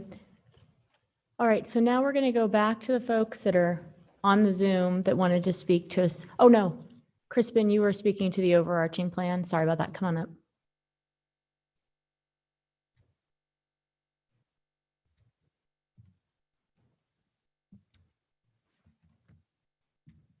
Hello. Oh. Hello, Madam Mayor, members of council. Crispin Gravatt, 806 North 6th Street here in Boise. When I joined the Public Works Commission several years ago, I did not think that I would be so excited about the potential for our waterways. And as I engaged in conversations with folks like breweries and teachers and dentist's office, as well as people who use water every day, and hearing from staff, I heard 3 common issues that I feel like this plan addresses pretty darn well. One is we are at a point in our city's infrastructure where our assets are aging out. And replacing those, maintaining those is going to be a huge financial burden, a huge expense for existing residents and future residents. And future residents is the second concern. We are growing rapidly, and we have an increased need for capacity here in the city of Boise. And the third challenge we're facing is climate change. We see the rapid impact of climate change on our waterways and our other natural assets every single year, getting worse and worse. And all 3 of these issues require bold action. And this, I believe, is a bold plan. Recycled water meets these challenges head on in a really creative and innovative way. I do believe, as all of us do, that constituents of emerging concern need to be met. And I'm especially excited by some components of the plan, like industrial reuse, that can mitigate some of the potential pollutants from industrial use of our water from entering our other waterways, and allow us to treat those specific constituents much more effectively. As I've had all of these conversations with educators, with residents, just the sentiment that I've had reinforced is that water is the basis of our community. It's the basis of so much of our industry here in the Treasure Valley and in Boise. And it's the basis of so much of the recreation that we enjoy every single day. Water is also the basis of life. None of us, none of the environment that we love would exist without the clean water that we hold ourselves to in our water renewal plan.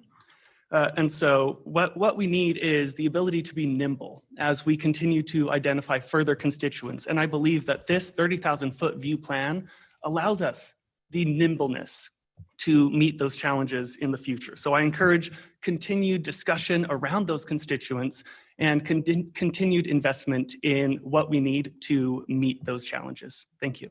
Thank you. All right, questions? Great. With that, we'll go back to the Zoom. We're going to start first with the Dawsons. Thanks for your patience. And I gotta say, if that's your backyard, the flowers are amazing. Or you've picked a really good backyard to have behind you. You're muted. Thank you. Thank you.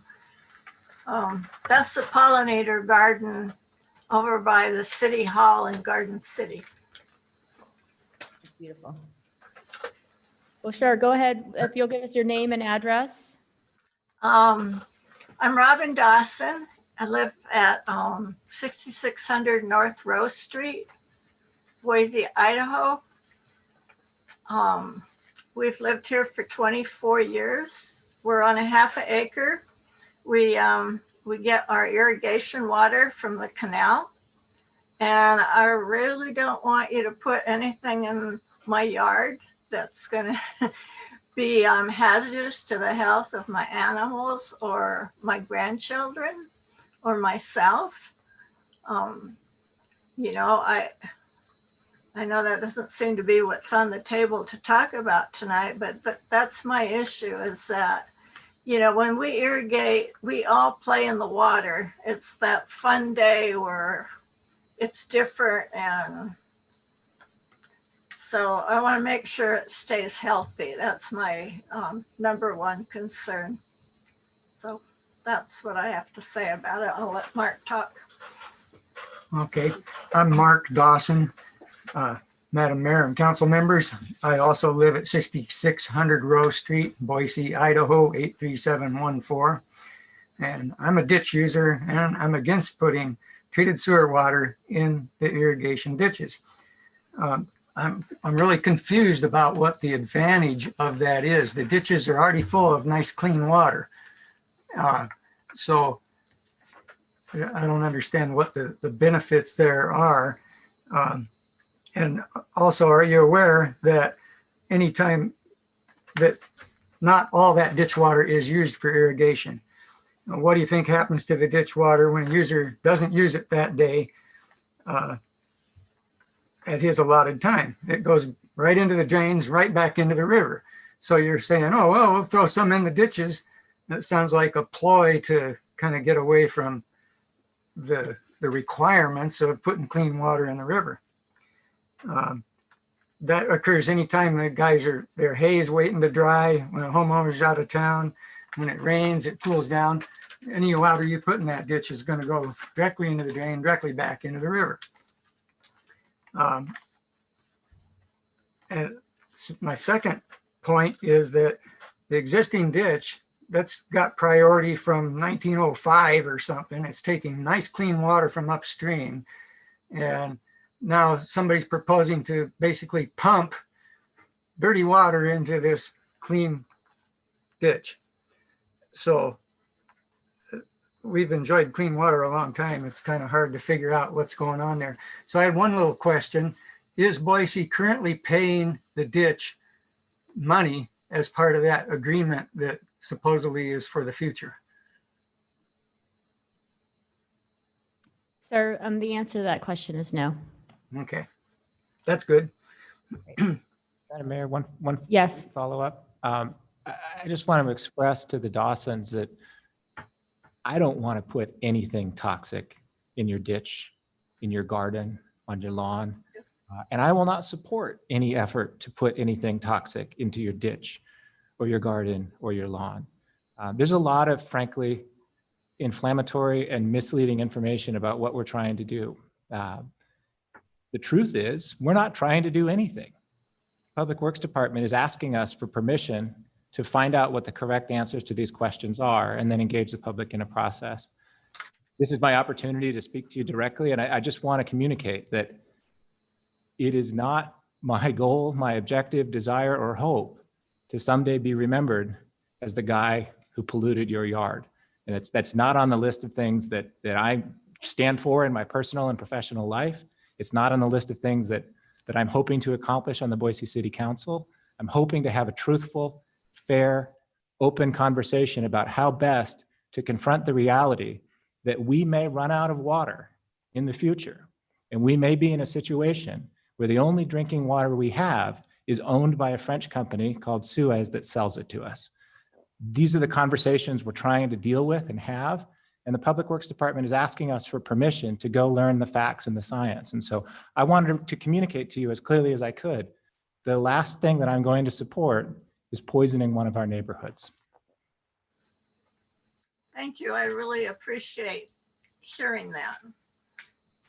Yeah, because one of my first reaction was, geez, if this water is not good enough to put in the Boise River, what are we doing putting it in the canals? So I guess there's a lot more education I need on where taking clean canal water and diluting it with recycled water. I don't understand the point. Madam Mayor, Yes, go ahead. I was actually hoping to ask a question of Steve that could give Mr. Dawson a little bit more clarity on that. So Steve, currently we put our treated wastewater back into the Boise River. Can you explain to us to what level it's currently treated and to what level it would need to be treated to have a non-potable reuse? Madam Mayor, council members, so currently we treat the wastewater to a very high level. We put it in the Boise River, and we have very specific requirements in our permit, limits on ammonia, limits on phosphorus, limits on total suspended solids. If we were to pivot in the future to some type of recycled water option, what we have to treat for changes. And in fact, we'd have to treat in certain instances to a higher level. And so we'd have new treatment processes that we'd have to add to the facilities. Those aren't happening today. That's part of the conversation we're going to have in the future. But our commitment moving forward for any recycled water solution is to have a Class A recycled water, which would be the highest requirement in the state. And as I mentioned earlier, there are additional treatment requirements as part of that.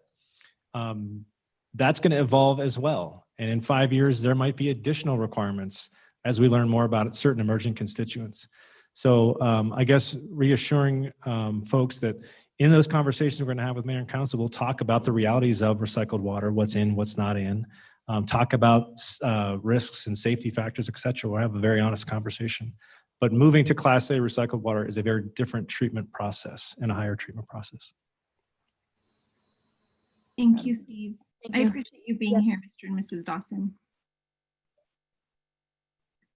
Thank you, Steve. So just a bit of a follow-up on that. So as you said, it's a different treatment process, not necessarily less stringent. Just clarify, I think I heard you say that. Madam Mayor, Council, that is correct. That is correct. So my question is this, and I've heard, I think you say this in conversations. We're hearing a lot tonight about, I don't want that used water in my system.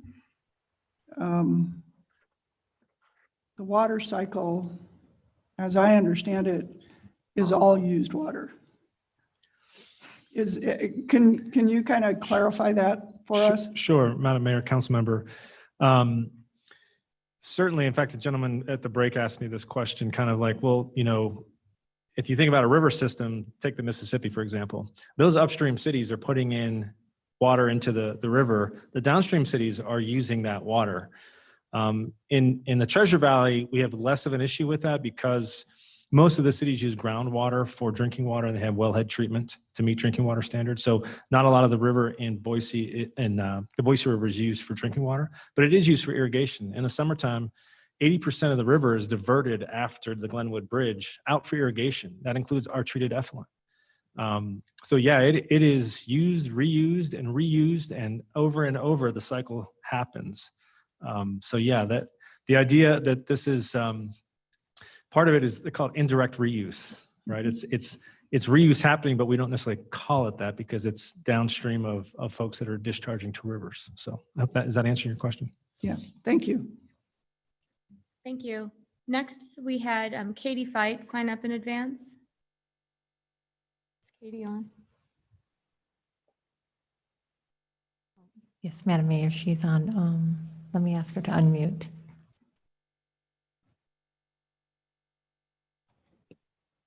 Hello, can you hear me? Yes, we can hear you. Katie Fight, 1006 North 5th Street, Boise, Idaho, 83702. I'm really concerned. It doesn't make any sense to say that the irrigation water reuse shouldn't really be discussed in any specifics, that it's just going to be part of this general overarching plan. I would suggest that instead of including the water reuse in the plan, the irrigation ditch water reuse and the very, very, very concerning groundwater reinjection in the plan, that the plan should have no specific mention of those two items. That if you want to specifically pursue those, there's the plan amendment mechanism that's used all the time by agencies, and certainly the city has amended or added to plans. That's the direction things should go in. And that's especially the case because this has gotten off to such a secretive and rocky start, where contracts were signed, well, a contract was signed with the ditch company, for basically a pretty specific action, a pretty specific project, that it's time to step way back from that. Certainly Mr. Burgos and his department can explore, can collect data on, can engage with a much broader range of the scientific community than the consultants who appear to have a very strong bias toward one and only one outcome of considering these methods of water reuse. Certainly they can do that as part of their normal work and then come back to you as the council with reports to see if then you should be embarking on a separate public process to do an amendment to the plan.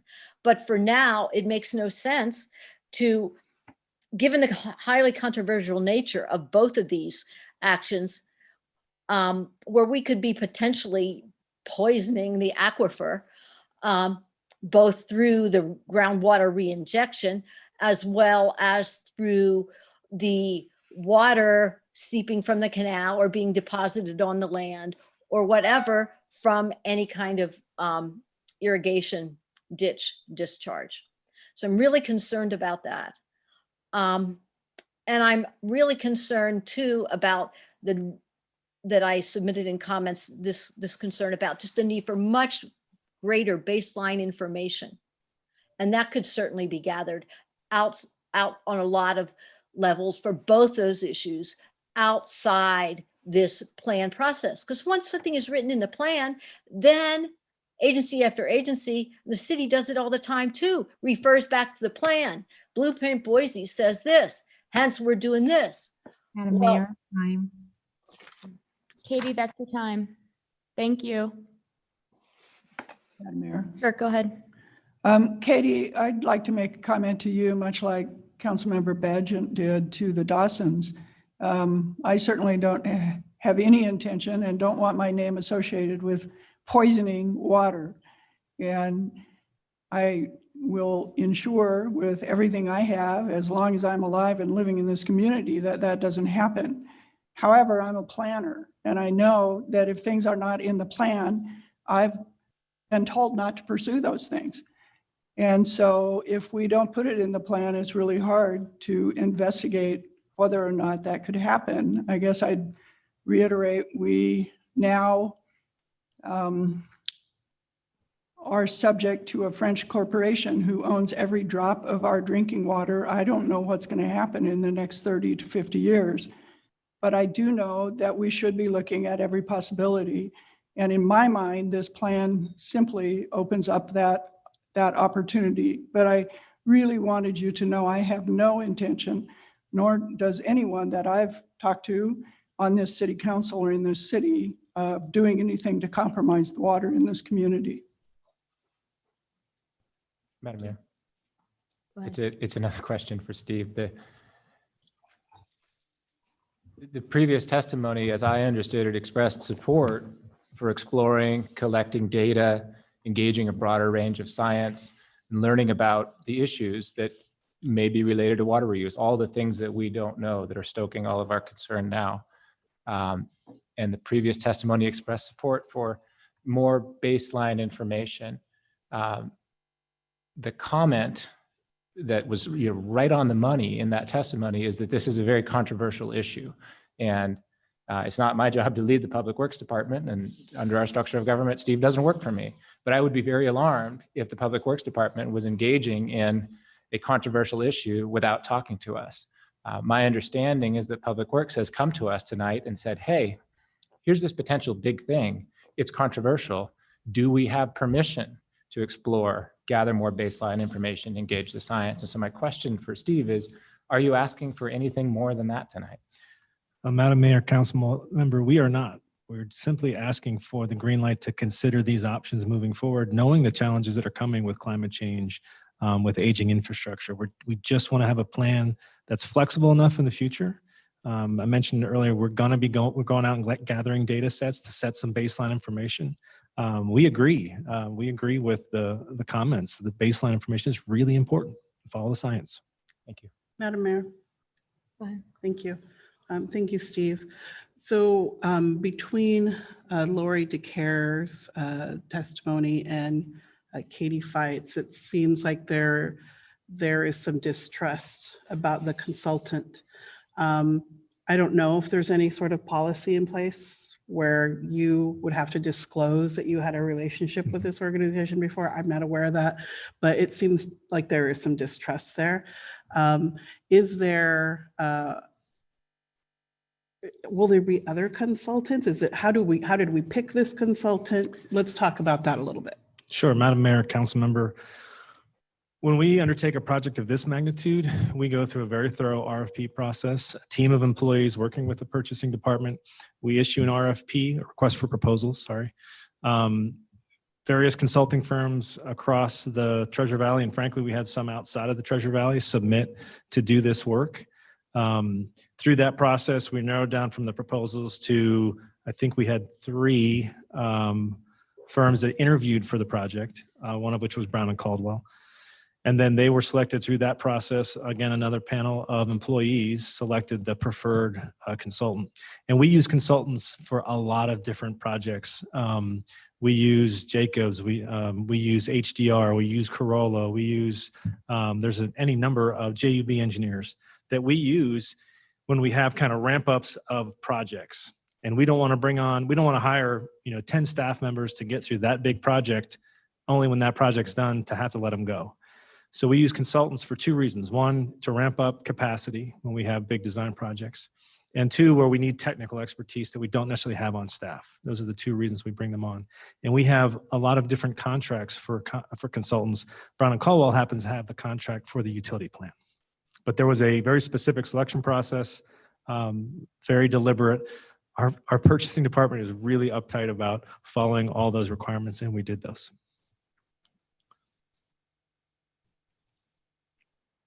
Great, thank you. Okay, now we still have some more people on the phone. That's those of you that have raised your hands, we're going to call on Boise residents. So Shar, if you'll start calling folks. Yes. Great, thanks. Our first speaker is going to be Austin Walkins. Hi, Austin. Hello, can you hear me? Yes. Madam Mayor, members of council, My name is Austin Walkins. I'm a Boise resident, but I'm here tonight on behalf of my organization, the Idaho Conservation League. I want to start with just saying we really appreciate all the hard work that the city staff have put into this. We know this is a big effort and we certainly appreciate it. We support the policies as presented to you, pursuing the recycled water in a variety of forms. I think in the face of climate change, a lot of attention gets played towards mitigating the sources of climate change, but I think a big component is building resilience in communities. And a big part of resilience is having the flexibility to pursue different options based on the best available science. What we've seen this evening, it appears, a commitment to science and following that science. I can personally attest, every year I author ICL's wastewater treatment plant report, and preparing the report after the report is released, I often, I'll use the word pester, but that might be putting it lightly, but I reach out to City of Boise staff to ask questions, to learn what's going on. They've always been very transparent, very helpful, and really committed to providing the best service to the environment, to community members, not only now, but well into the future. And I think this policy as presented, it's a good investment for our environment. It's a good investment in the face of climate change. And I think it's a good investment for the citizens of Boise. So with that, thank you for the opportunity to provide this testimony, and I'd be happy to stand for any questions. Madam Mayor. Go ahead. Mr. Watkins, thank you. It's really hopefully a simple question. You're here on behalf of ICL, and can you kind of share with the public what ICL's mission is? Yeah, happy to do. Probably should open with that. So ICL has been in Idaho since 1973, and we work on air quality, water quality, public lands, and wildlife. And our mission is to protect all of those things for all Idahoans. So wastewater treatment plants are a big portion of our focus. How cities handle wastewater. Every city in Idaho has to do it. I think what the city is proposing here is leadership, not only on the state level, but also on the national level. And it's great to see that in Idaho. So yeah, probably over answered that question. No, I appreciate it. And the mayor just pointed out that I should clarify something really quickly for the record. I am on the board and I do get to work with Austin. I did not ask him to testify tonight. I was pleased to see that he's here. Madam Mayor, our next person is Michael Sweck, but I believe this is Jennifer who would ask to do a presentation. All right.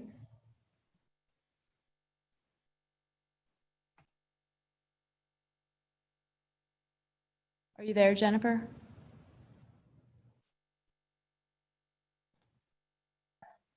Yes, I am. Can you hear me? Yes. Okay, great. And I do have a slide presentation to share.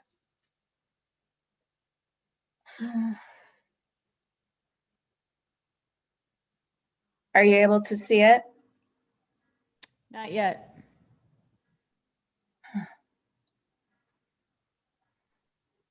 All right, hang on just a sec.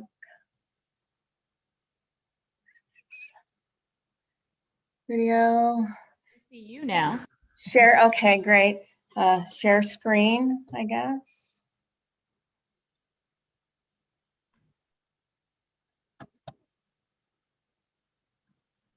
Got it. Okay, great. Madam Mayor, City Council, Jennifer Sweck, 8955 Duncan Lane, Boise, Idaho, 83714. And I am very concerned as well at a cellular level. Really, my theme tonight is endocrine disruptors. So this Arroyo slide that's up, there is so much to learn about all the other contaminants that remain in so-called Class A treated wastewater. And we've seen that you haven't got good information from unbiased sources. Here's a rare article written for the layman by experts in water use. It was published in 2013, which is somewhat out of date, but it provides a good starting point for elected officials like yourselves to become educated on the risks of water recycling. This was written by the Arizona Water Resource Council from the College of Agriculture and Life Sciences at the University of Arizona. Next one. You will note that many of these contaminants of emerging concern are also known as endocrine disruptors. That means they interfere with the body's internal messaging system, the hormone system, and that even a trace amount can create a biological cascading effect and can result in all sorts of long-term health implications: cancers, reproductive development disorders, behavioral disorders, immunological problems, asthma, heart disease, and stroke. And here, as long as the treatment is fully operational, we are dealing with small amounts of each, but in complex combinations that may well have synergistic effects. I will read the items from the chart that are implicated in municipal wastewater and reuse. Antibiotics, antibiotic resistant and disease-causing bacteria, complicating the treatment of infections. We recently have seen the COVID-19 in there. Disinfectants, genotoxicity, cytotoxicity, and carcinogenicity. The fire retardants, endocrine disruption, indications of increased risk for cancer. Lifestyle products, caffeine, nicotine, which can cause cellular stress and negative effects on reproductive activity in animals. Non-prescription drugs, which have unknown health effects. Other prescription drugs, which have increased cancer rates, organ damage. Personal care products, bacterial resistance, and more endocrine disruption. Pesticides, which are endocrine disruptors. Reproductive hormones, causing estrogen disruption. There are steroids, causing endocrine disruption. The presentation from cardio engineers did not address the 3 additional routes of exposure to those contaminants that those of us who use canal irrigation water will have. From 1, ingestion of the food we grow, 2, from drinking the well water contaminated by recycled water, and 3, from inhaling the dust from garden soils trapped in our homes.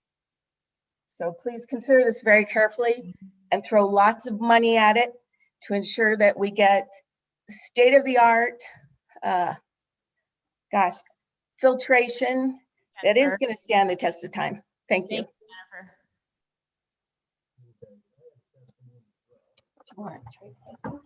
Oh, you're not muted yet, Jennifer. And Michael, are you testifying? Is that why you're switching places? Yes, Great, welcome. if that's okay. Yep. Okay. Actually, have a testimony from one of the shareholders. He wasn't able to testify tonight. If that's okay, if I can read his testimony. Well, this will be your 3 minutes. I just need to clarify. Okay. Yeah. Okay. All right. My name is Michael Zweck. I live at 8955 Duncan Lane, Boise, Idaho, 83714. 2 of the foremost qualities that constituents and shareholders expect and deserve from their elected and appointed officials are honesty and integrity. In regard to this effluent in the canal scheme, there has been a shocking lack of both. There are 2 common breaches of honesty and integrity. One is knowingly telling an untruth. The other is obfuscation, or the deliberate concealment or alteration of information to others to further one's own purposes. I'd like to give an example of both, and we'll start with obfuscation. For that, we need to start at the beginning. By 2014, Boise City realized that by 2022, it would be out of compliance with standards limiting the temperature of the effluent it discharged into the Boise River from its Lander Street treatment plant.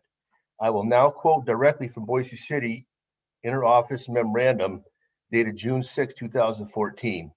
Staff has been researching alternatives to meet these requirements. One alternative investigated was to approach the Farmers Union Ditch Company with the possibility of running their canal water through a heat exchanger to cool off our effluent. There would be no contact between our effluent and their canal water. Surprisingly, the Farmers Union Ditch Company offered to allow us to completely discharge our water into the canal, as the canal company needs more water and an additional revenue source. That additional revenue source was subsequently negotiated to be $50,000 per year, and the contract was completed and signed by Boise and Farmers Union. Now, when you think that the approximately 800 shareholders and water users of this 26-mile irrigation system stretching across 3 cities and 2 counties deserve to be informed of this, solicited, or for their concerns or opinions, or heaven forbid, even given the opportunity to vote on the proposal? Not a chance. A secret contract remained hidden from public view for 5 years. Honesty and integrity took a back seat to greed and expediency. Now for an example of deliberately telling an untruth which is sometimes referred to as lying. Recently, in an effort to placate the mayors of Eagle and Star, Steve Burgo, Boise Public Works Director, said the following: any recycled water project pursued by the city would include treating the water to the highest non-potable quality Class A. Now, contrast that statement with the following language in the 2014 contract. City shall attempt to obtain a waiver of permit requirements or obtain approval of state and federal agencies to allow discharges to the canal of water less than Class A quality, pending the approval of discharges of Class A water. If only I had time to expound on other startling language in the contract, including the part about Farmers Union being bound to the terms of an effective minimum of 30 years. While Boise can't. Your time is up. Thank you for Thank you joining. very much. Right, Shar, next up. Madam Mayor, we have Erica Schofield who also requested to do a presentation. Sure.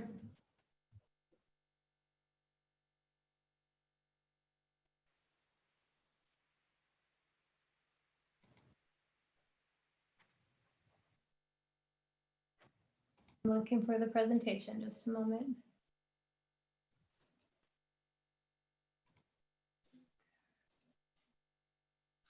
Can you see it now? Yep. Okay, all right. Erica Schofield, 7363 West Limelight Court, Boise. On this slide, we can see that the capital spending needed to address aging infrastructure is already significant without adding the additional cost to expand capacity to pay for new growth. Right now, few Boise residents are aware that their sewer utility bill would significantly increase in order to serve in part as a stimulus to subsidize economic development by providing water to new industries at a reduced cost, or that this may be paid for by their property taxes continuing to increase if Boise's budget takes on bond financing. These numbers here are from the documents in the record. Whether ratepayers or Boise residents should be paying for such stimulus requires a more thorough analysis of the financial risks, followed by full transparency and a lengthy public process. The residents of the Northwest Neighborhood Association have been reviewing the documents that have been easily accessible without requiring a public records request, but we have not found that the Public Works Department has provided an error model in their financial risk assessment, even though the business case evaluation is supposed to account for risks and benefits as a decision-making tool. Risk cannot be accounted for by making an educated guess of a single probability to calculate an expected cost. Uncertainty is inherent in risk. An adequate risk assessment must model the risk from a probability distribution rather than a single estimate. This would allow decisions to be made in light of a range of financial costs and their estimated likelihoods, as the same mean and thus the same expected financial cost can come from many different probability distributions. But how likely that expected cost is accurate depends on the shape of that underlying probability distribution. At the very least, the estimates need error bars. The current values provided do not account for these kinds of distributions or even the standard deviations, assuming the risk comes from a normal distribution. In order for the City Council to make informed and rational decisions, the content needs to at least provide error bars or confidence intervals. Here is an example of how risk estimations can be inaccurate. The slide is from this project in 2017 and is meant to account for the financial risk of future regulations requiring treatment for contaminants of emerging concerns. Note that the likelihood of PFAS being listed as a federal hazardous substance in the next few years seems to be entirely overlooked at that time, so the probability guesstimates are highly optimistic. At this point, decisions on this plan should not be rushed, as the financial risk needs to be more rigorously assessed so that each of you, as well as the Boise residents and ratepayers, have a greater chance to understand the choices that will be impacting our future. And finally, Boise's climate study data does show the coming water crisis. Therefore, supporting continued rapid growth through upzoning and annexations in a high desert environment may simply overextend our carrying capacity, especially by also encouraging new water-thirsty industries to locate here. Erica, your time's up. Okay, thank you. Madam Mayor, our next person in line is Ryan McGoldrick. Ryan? Yes. Okay, Ryan McGoldrick. Yes. Thank you, Madam Mayor and City Council members. My name is Ryan McGoldrick, and my address is 2212 North 19th Street, I'm speaking on behalf of Conservation Voters for Idaho in support of the City of Boise's Water Renewable Utilities Plan. With increasing threat to both water quantity and water quality due to population growth and climate change, water reuse is an essential tool, and we appreciate the city's proactive efforts. City of Boise's residents have demonstrated their support of these water renewal strategies through extensive public outreach over the past 5 years from the Public Works Department. That included more than 1,700 interactions with Boise residents. Among the findings, the survey showed that residents are supportive of recycled water, and they view innovation as a part of Boise's identity, and they're interested in renewed water use for many applications. And I think that the water renewal utilities plan sets the city on a path to meet those public expectations. The city of Boise has also demonstrated a focus on minimizing pollutants in the past, as shown by actually what Austin Watkins mentioned earlier, the Idaho Conservation League's annual Idaho Wastewater Treatment Plant Performance Evaluation. And given this positive history, the collaborative process used by Public Works, and the details of the plan, we expect this focus on water quality to continue. So CVI supports the City of Boise's water renewal utilities plan. Thank you, and I can answer any questions you have for me. Madam Mayor? Yeah. I suppose I should clarify as well that I am also on CVI's board. I didn't ask Ryan to come and talk tonight, but I'm glad he did, because CVI's mission really is caring for the things we love most about Idaho, and I believe that perspective is important. So thank you for coming tonight. Thank you. Thank you. Madam Mayor, our next speaker is Dennis Dunn. Hi, Dennis. Good evening, and good evening to you all. I have a few slides, so I will need to do some screen sharing, and tell me where that's going to appear on my screen, please. I want to share my.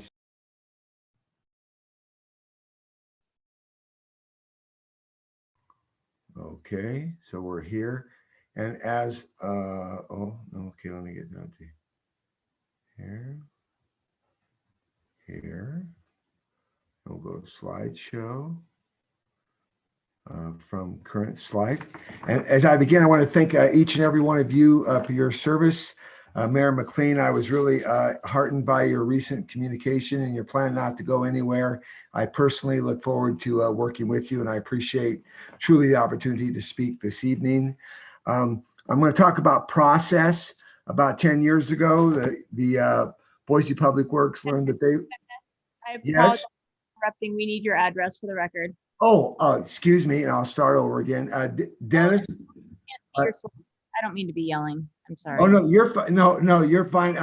You do this and you think you wouldn't be nervous, but you get nervous. Dennis Dunn, 8940 North Duncan Lane, Boise, Idaho, 83714. 83714. Okay. And Dennis. Okay. Hi, good evening. Welcome. Previous comments, please stand. About 10 years ago, Boise Public Works learned that they would be required to meet stricter temperature standards for wastewater discharge into the Boise River. One solution was to approach the Farmers Union Ditch Company with a plan to use their water to cool the effluent without any contamination with wastewater.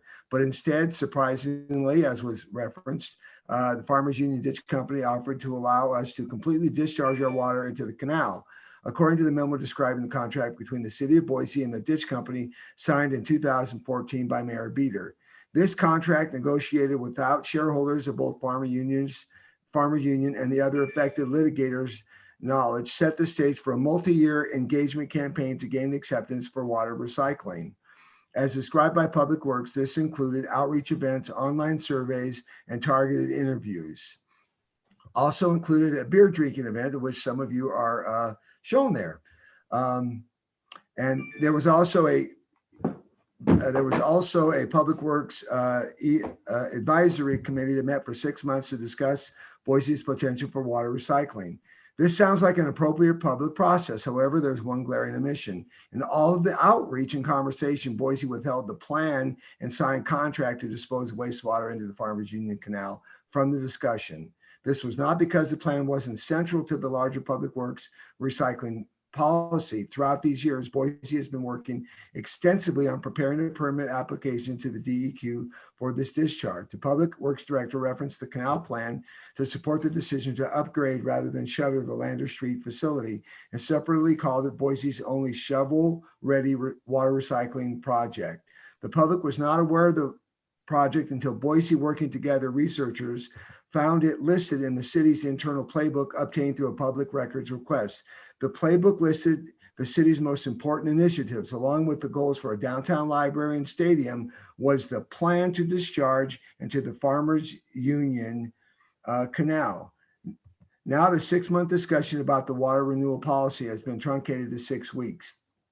The 220-page water utility plan that we can comment on today was just made public 2 weeks ago, and without all the supporting documentation. And finally, the secretive contract with the Farmers Union Ditch Company still has not been disclosed to all shareholders or other companies that may have their water contaminated by the plan. I meant to disregard that last slide there. Clearly, the exposure of the plan to use the canal to carry partially treated water has changed the conversation this evening. I'm personally heartened by Councilmember Clegg's and Pageant's comments. And I clearly look forward to our continued conversation and work with you all to influence a better outcome for all Boiseans. Thank you so much. Thank you, Dennis. That was very well timed. Oh, thank you. Thank you. Madam Mayor, we have Donna as our next speaker. Donna. There's no last name. D-A-N-A. D-O-N-N-A. Okay, great. All right. Donna, are you a resident of Boise?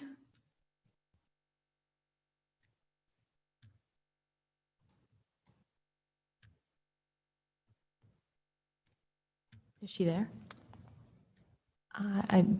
She's there, but she's not, doesn't show a microphone.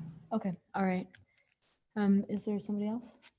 There is, but they are not residents of Boise. And is Brent Cole still on there, or did he leave? I do not see Brent Coles. Okay, all right. We're going to move to the room next for residents of Boise. I have a sign-up sheet here. Karen Danley.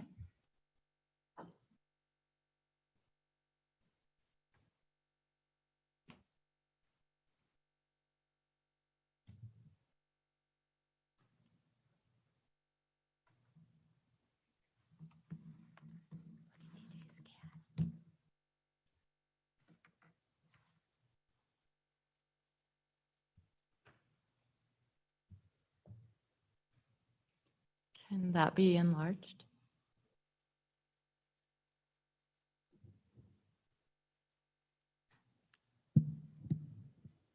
Thank you. Good evening, Karen Danley, 8441 West Hill Road, Boise, Idaho, 83714. Thank you for your service during these unprecedented times. The original purpose of the canal system is irrigation for food resources such as crops, gardens, and livestock. Therefore, it is essential that you protect the Farmer Union Canal water. Please raise your hand if you currently use the water from the Farmers Union Canal. Anyone on the council? Please raise your hand if you currently flood irrigate your land. Anybody have previous experience flood irrigating their land from Farmers Union Canal? Thank you.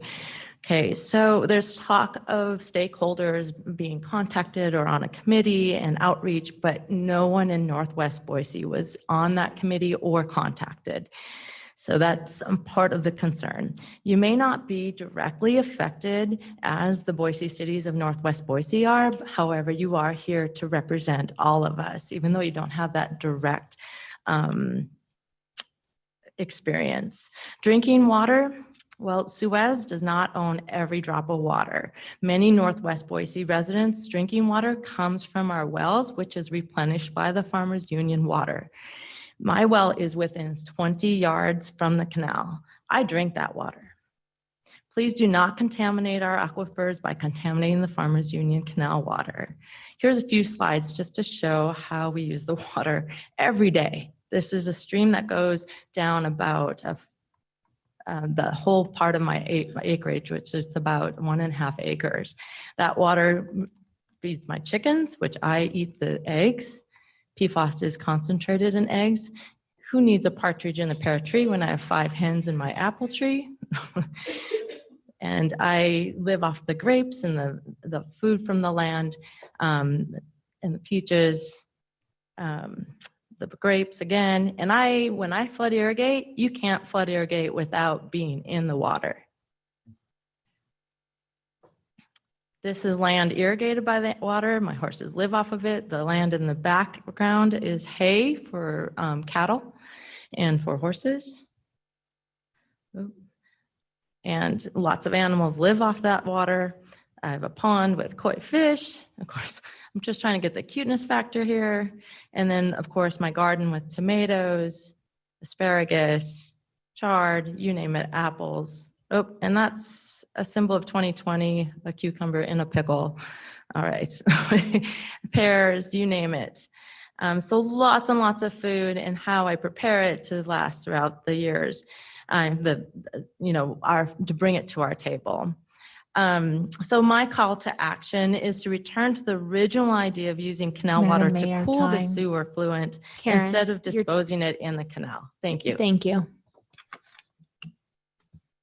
Madam Mayor. Yes. Any questions?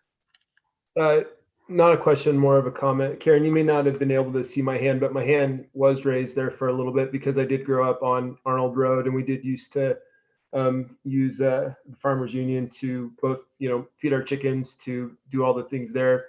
Later, I moved out to Eagle, and we were on a chicken farm, also fed by Farmers Union Canal. And don't tell anybody, but I used to also water ski in the Farmers Union Canal when I was in high school. So I guess that's on public record now.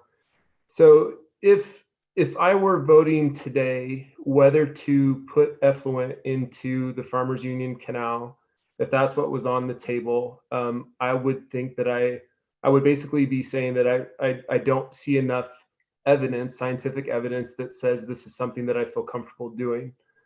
So I would not be in favor of it, because I do care about that area of the town. I grew up there. My grandpa's house is still there, and I still have kids that I donate bicycles to there. And so I do absolutely care about that area of town, and that's not what I'm going to be voting on tonight. And if it was, and if I did think that I was going to be putting all those things at danger, I certainly would not be. So I just want to give you that reassurance.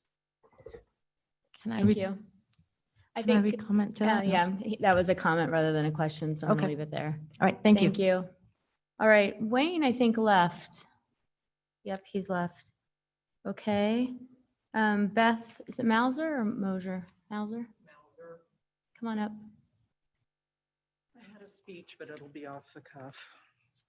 All of it's been said. That'll still take everyone's time.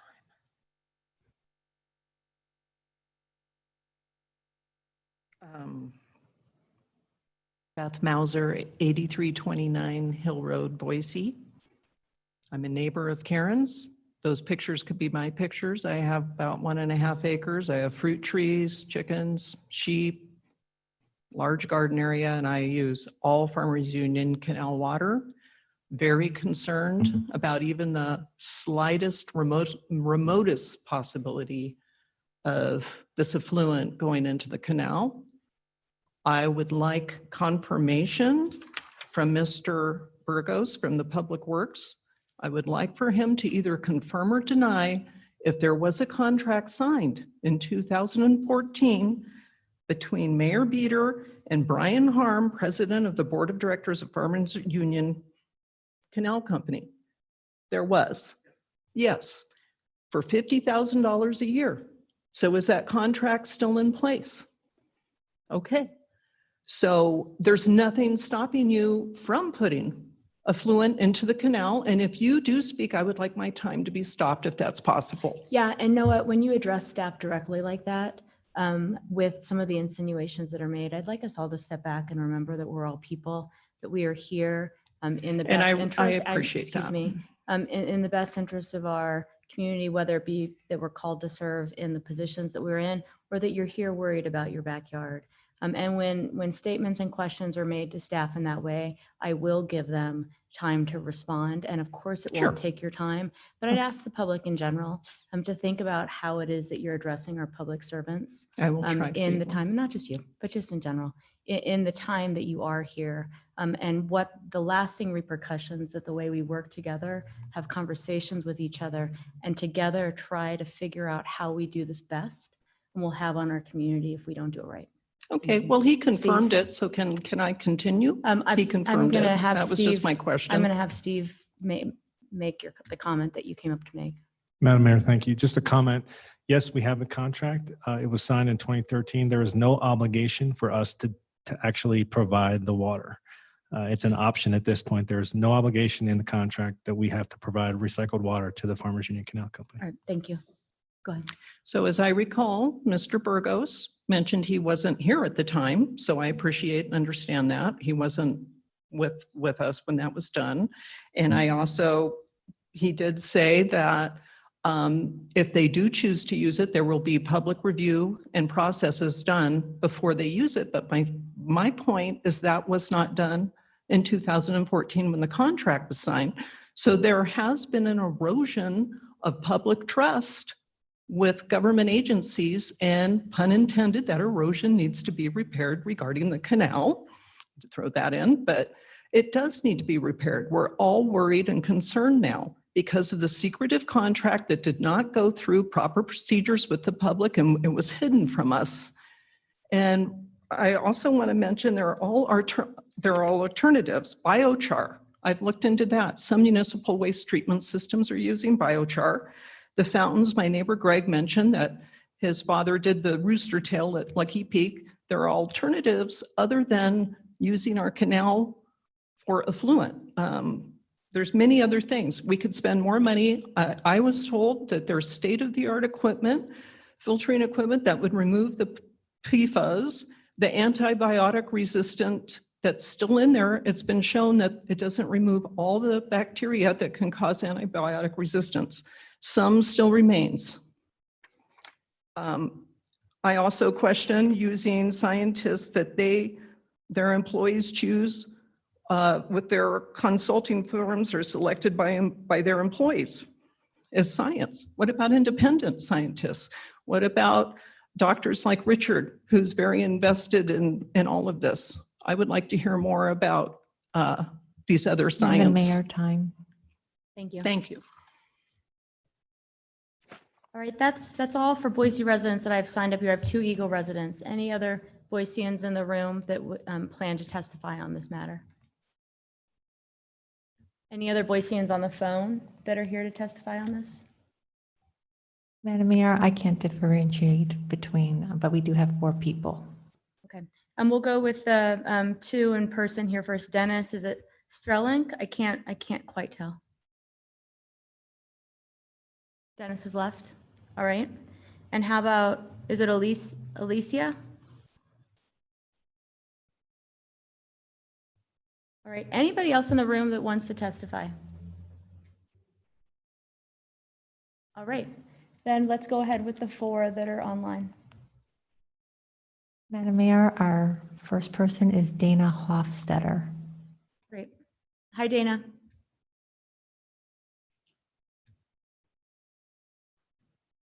Okay. Hello, can you? You've got terrible. Yeah, I'm sorry, we're fixing that. Sorry about that. That's all right. We just can't hear you well with it. Can you hear me okay now? Yes. Okay, good. Let me know if you can't hear me. My name is Dana Hofstetter, and I reside at 4494 North Croft Place in Eagle, Idaho. I also own property in the city of Boise, rental property, and I pay taxes to the city of Boise. I also submitted comments to you by email, and I understand they were provided to you. I've been a Farmers Union water user for 31 years, and we've never had a serious lack of Farmers Union water. Planning is good, and I commend the city of Boise and the council and mayor for undertaking this planning effort. we need to recognize at the outset that decisions will need to be made before the science is fully fleshed out. And so we need to be careful how we approach these decisions. We know, as a practical matter, this wastewater will include constituents that are in municipal wastewater and all the things that go into municipal wastewater, such as pharmaceutical residue, hormonal residues, viruses, bacteria, hazardous substances from industrial discharges and stormwater discharges. Many farmers union shareholders, such as myself and my husband, do not want this wastewater, even though treated, on their property. There will be thousands, if not tens and hundreds of thousands of residual constituents in the wastewater, even after treatment. The agreement was developed, as we've heard, clandestinely, without any notice or input by farmers union shareholders. Concerns about property contamination, property values, health effects, including possible domestic well contamination, abound. As I'm sure you're aware, many farmers union shareholders view this as a trespass to their properties and possible forfeiture of their senior water rights by using this water instead of their senior water rights, and a taking of their property without just compensation in violation of their constitutional rights. And many shareholders are prepared to defend their property rights fully. But I would ask, in doing this plan, I assume this council can make some revisions, and I would ask that you make a revision, that you make it clear that with respect to the reuse of water, it will only be done if the property owner consents, not against the property owner's will. And secondly, that there are site-specific determinations about the suitability of using reused water. So for instance, an industrial situation might be a perfectly good situation to use recycled water, whereas a residential situation may not be. And then finally, you say that you want the process to be thorough and there's no concrete commitments. Will you rescind the agreement with the city of Boise and Farmers Union until we can have a thorough, fair, open process? Thank you. Thank you. Madam Mayor, our next speaker is Bill Spithy. Hi, Bill.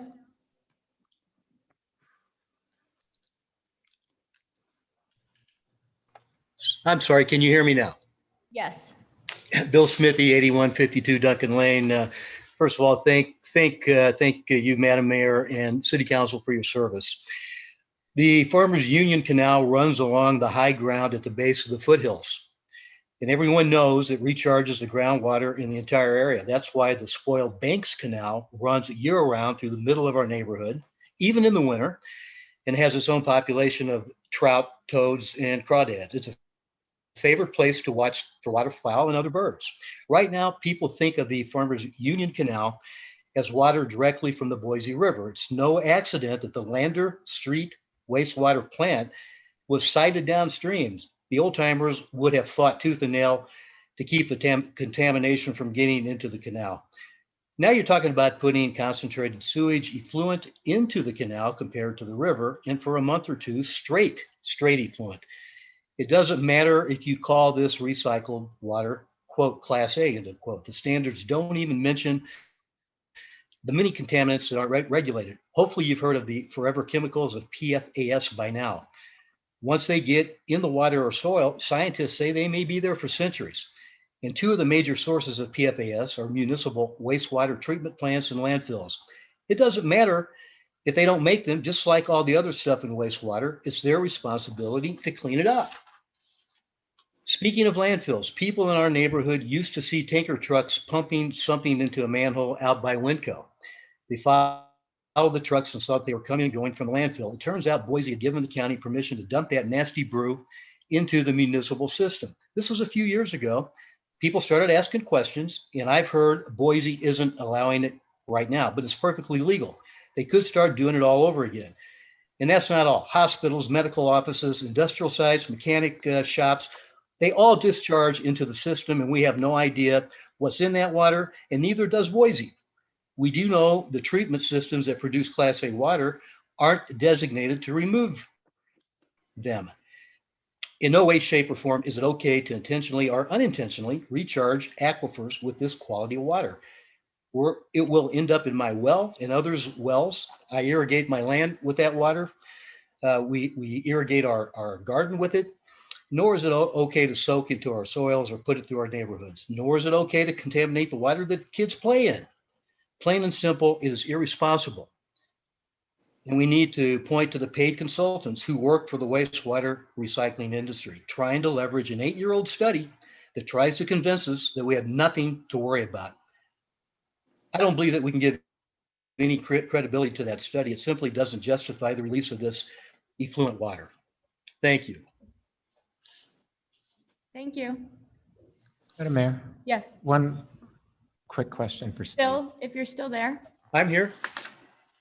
It's a question for Steve. Oh, but sorry. Never mind, Bill. it goes to what Bill. I have an answer. Oh, I have a question, sir. One of the challenges for me in getting up to speed and working on this issue has been, it turns out every term that we use has a technical meaning, and one of them is effluent. Effluent means something specific, as I understand it, and my understanding is that under that specific definition, there is no way the city of Boise would ever put effluent into any waterway. First, because it's wrong. It's not allowed. And second, because it's super illegal. And so I wonder if Steve can elaborate and clarify what effluent means so that as we have this conversation, we're clear on the terms we're using. Sure, Madam Mayor, Councilmember, great question. So effluent, untreated effluent would be raw sewage. That is extremely illegal, and we would never, ever even consider that. What we're putting in the river is highly treated effluent that meets all of the NPDES requirements under the Clean Water Act. And then like I mentioned earlier, moving forward, we're committed to, if we pursued any recycled water alternative, the effluent would meet a Class A standard. So there's different types of effluent depending on what level you treat it to. But raw effluent, i.e. raw sewage, would never, ever be discharged either into the Boise River or anywhere else.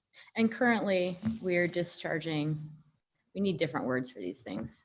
Like we're discharging cleaned up effluent into the Boise River currently. That's correct, Madam Mayor. We have treated effluent we put in the Boise River, both at the Lander Street facility and at the West Boise facility. That's correct.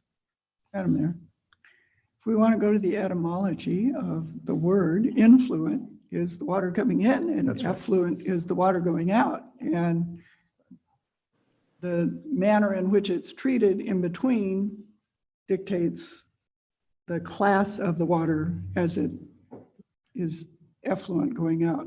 Is that correct? Madam Mayor, Council President, that is correct. So scientifically, that's the right word, but it's probably not a very accurate word in most people's minds. I'm sorry that you have to get into the details of this, our world of wastewater, but yes, that is true. Thanks. Madam Mayor? Yes. To lighten things, when I was a child, my family got my stepfather a dog. Really, the kid's a dog. It was a little puppy. He was opposed to it. For 15 years, he got to name the dog. We had a dog in our family named Effluvia. That was his way of getting back at us. So words do have meaning, but animals can have names. And Effluvia is a wonderful name for a wonderful dog, even though it is the word from effluent. All right. And with that little diversion, I think we have 2 more people waiting to speak. Madam Mayor, I don't have any more raised hands, but we still have Shelley Brock online. She had done an advanced sign up. Sure. There we go. Can you hear me? Yes. Can you hear me all right now? Okay, great. Thank you. My name is Shelley Brock. I live at 8770 West Chaparral Road in Eagle, Idaho. I'm here tonight speaking on behalf of Citizens Allied for Integrity and Accountability, or CAIA. And also I am running as a legislative candidate in District 14. And this plan, if it involves the canal, the Farmers Union Canal, will impact thousands of my constituents in District 14.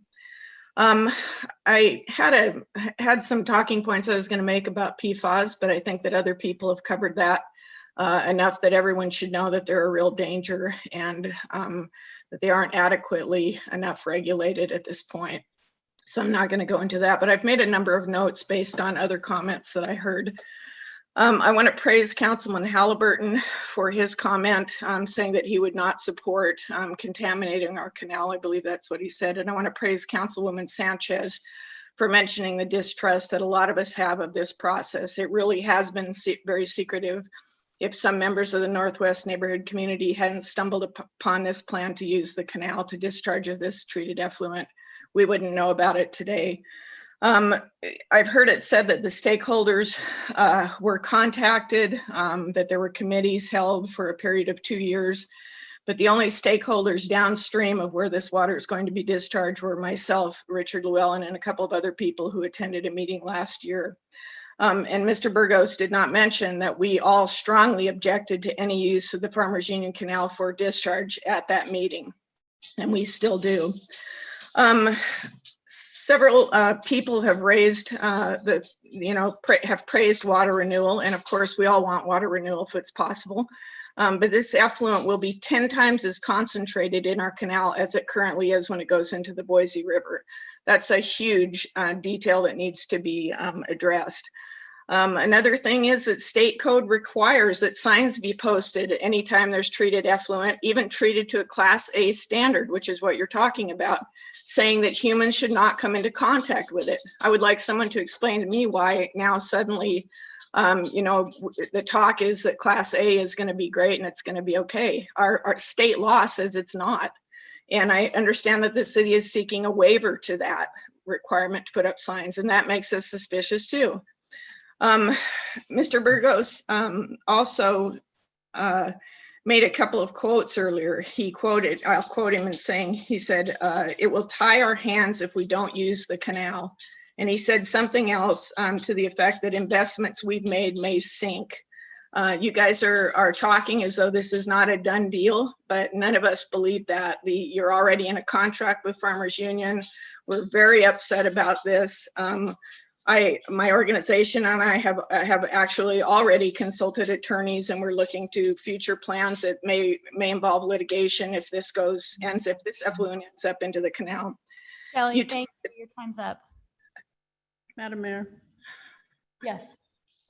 Steve, I have a question. So folks keep bringing up this contract. What are we held to? What have we, in essence, what is this contract?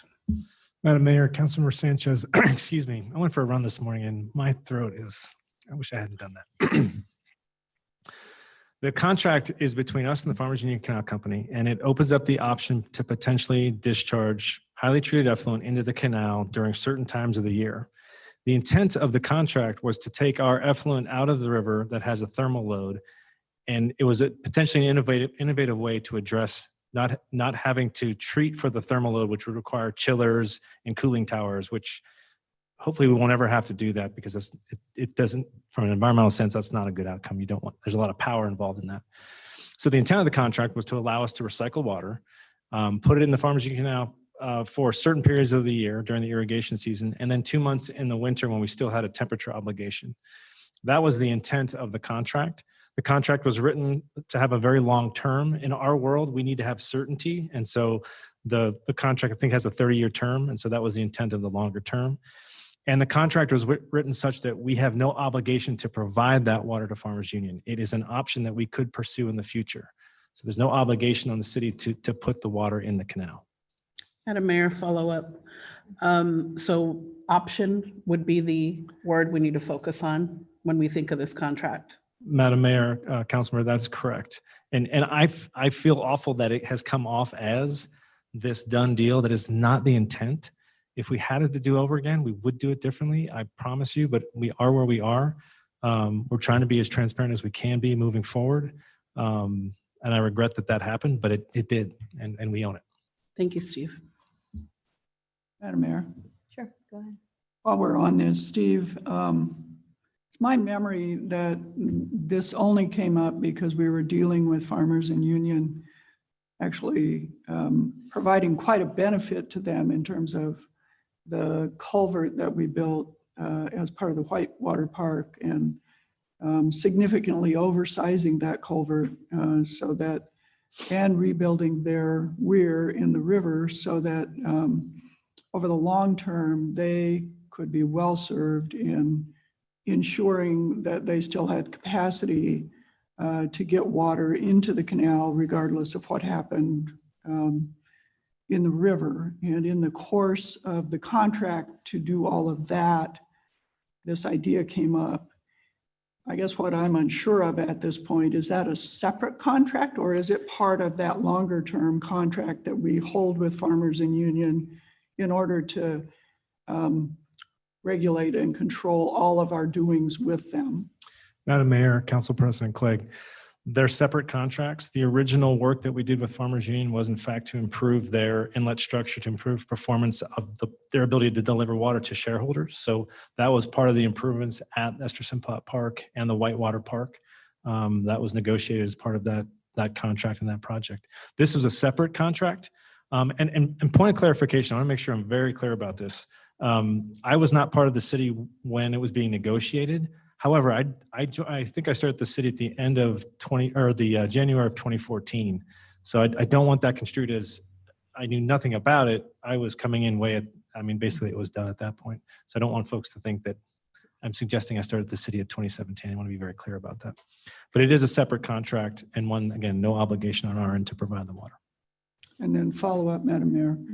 And regardless of what we might do today in terms of being more transparent, there was never an effort to hide this. It was just part of the negotiation. It came up, it was executed. My memory is that all of those came before the city council, the full contracts on the city council agendas as resolutions. I don't know the process within the board of a canal company, but my guess is all of those contracts would have had to go through the same process with them. Could there have been more public process? Yes, but there was never any intention nor any action to hide such a thing. Madam Mayor, Council President Clegg, that's correct. And in fact, back in 2018, looking at Haley, we sent out letters to Farmers Union Canal shareholders, letting them know that we're considering this option. Unfortunately, we got the list from Farmers Union and it didn't include Boise City Canal users, and there were apparently some Farmers Union Canal members that weren't on that list that they gave us. So it led even more to this idea that we were trying to hide something. In fact, we were sending letters out to let folks know that we were thinking about this option and we wanted to give folks a heads up we were working on a reuse permit. So in many ways, because we reached out, folks started giving us feedback, which was the intent of the letter in the first place. Okay, thank you. Madam Mayor, Councilmember Halliburton. Yes, thanks. Just a couple of comments, and then Steve, I do have a question for you, so don't go too far. One of the folks who sent information over to us gave us about, I think it was maybe like 12 different studies, scientific articles that they sent over. And while I wasn't able to get through all of them, and I think it would have been impossible to do that, I did get through about 4 before I started really having a hard time keeping my eyes open. And really one of the things that I read in most of them was that the science is still out on some of these things, even though some of the articles were saying like, probably not, this is probably going to be okay, but the science hasn't confirmed it. And so in response to, I guess, Shelley's comment from a second ago, I just want to make sure that it's clear to her and other folks that what I want to make sure is that if the science that we've been presented so far today isn't enough for me to say like, yes, let's go ahead and put this treated water into the canal. And I guess my question then for you is, Steve, and I hate asking this just because I don't think that this is what this meeting's about, but because so many people brought this forward, if we were to start using Farmers Union Canal in the future with this water, what would be the process that would take place before we started doing that? As far as like the public process, the scientific process, and those types of things. So Madam Mayor, Council Member, I think the next step would be we would want to come to Mayor and Council with a concept on, we'd like to move forward with the Farmers Union concept. And we would clearly lay out to you, here is the stakeholder engagement process that we intend to use. Here are the scientific studies that we intend to perform or review or research to get the latest information. Here are potential options on the type of treatment processes that could help remove some of these types of constituents. with the caveat that there could be extreme cost with those. Again, not my call on whether we'd want to do that, but we want to be very clear about what the implications could be if we wanted to get, we talk in our industry a lot about getting to zero is really expensive on anything.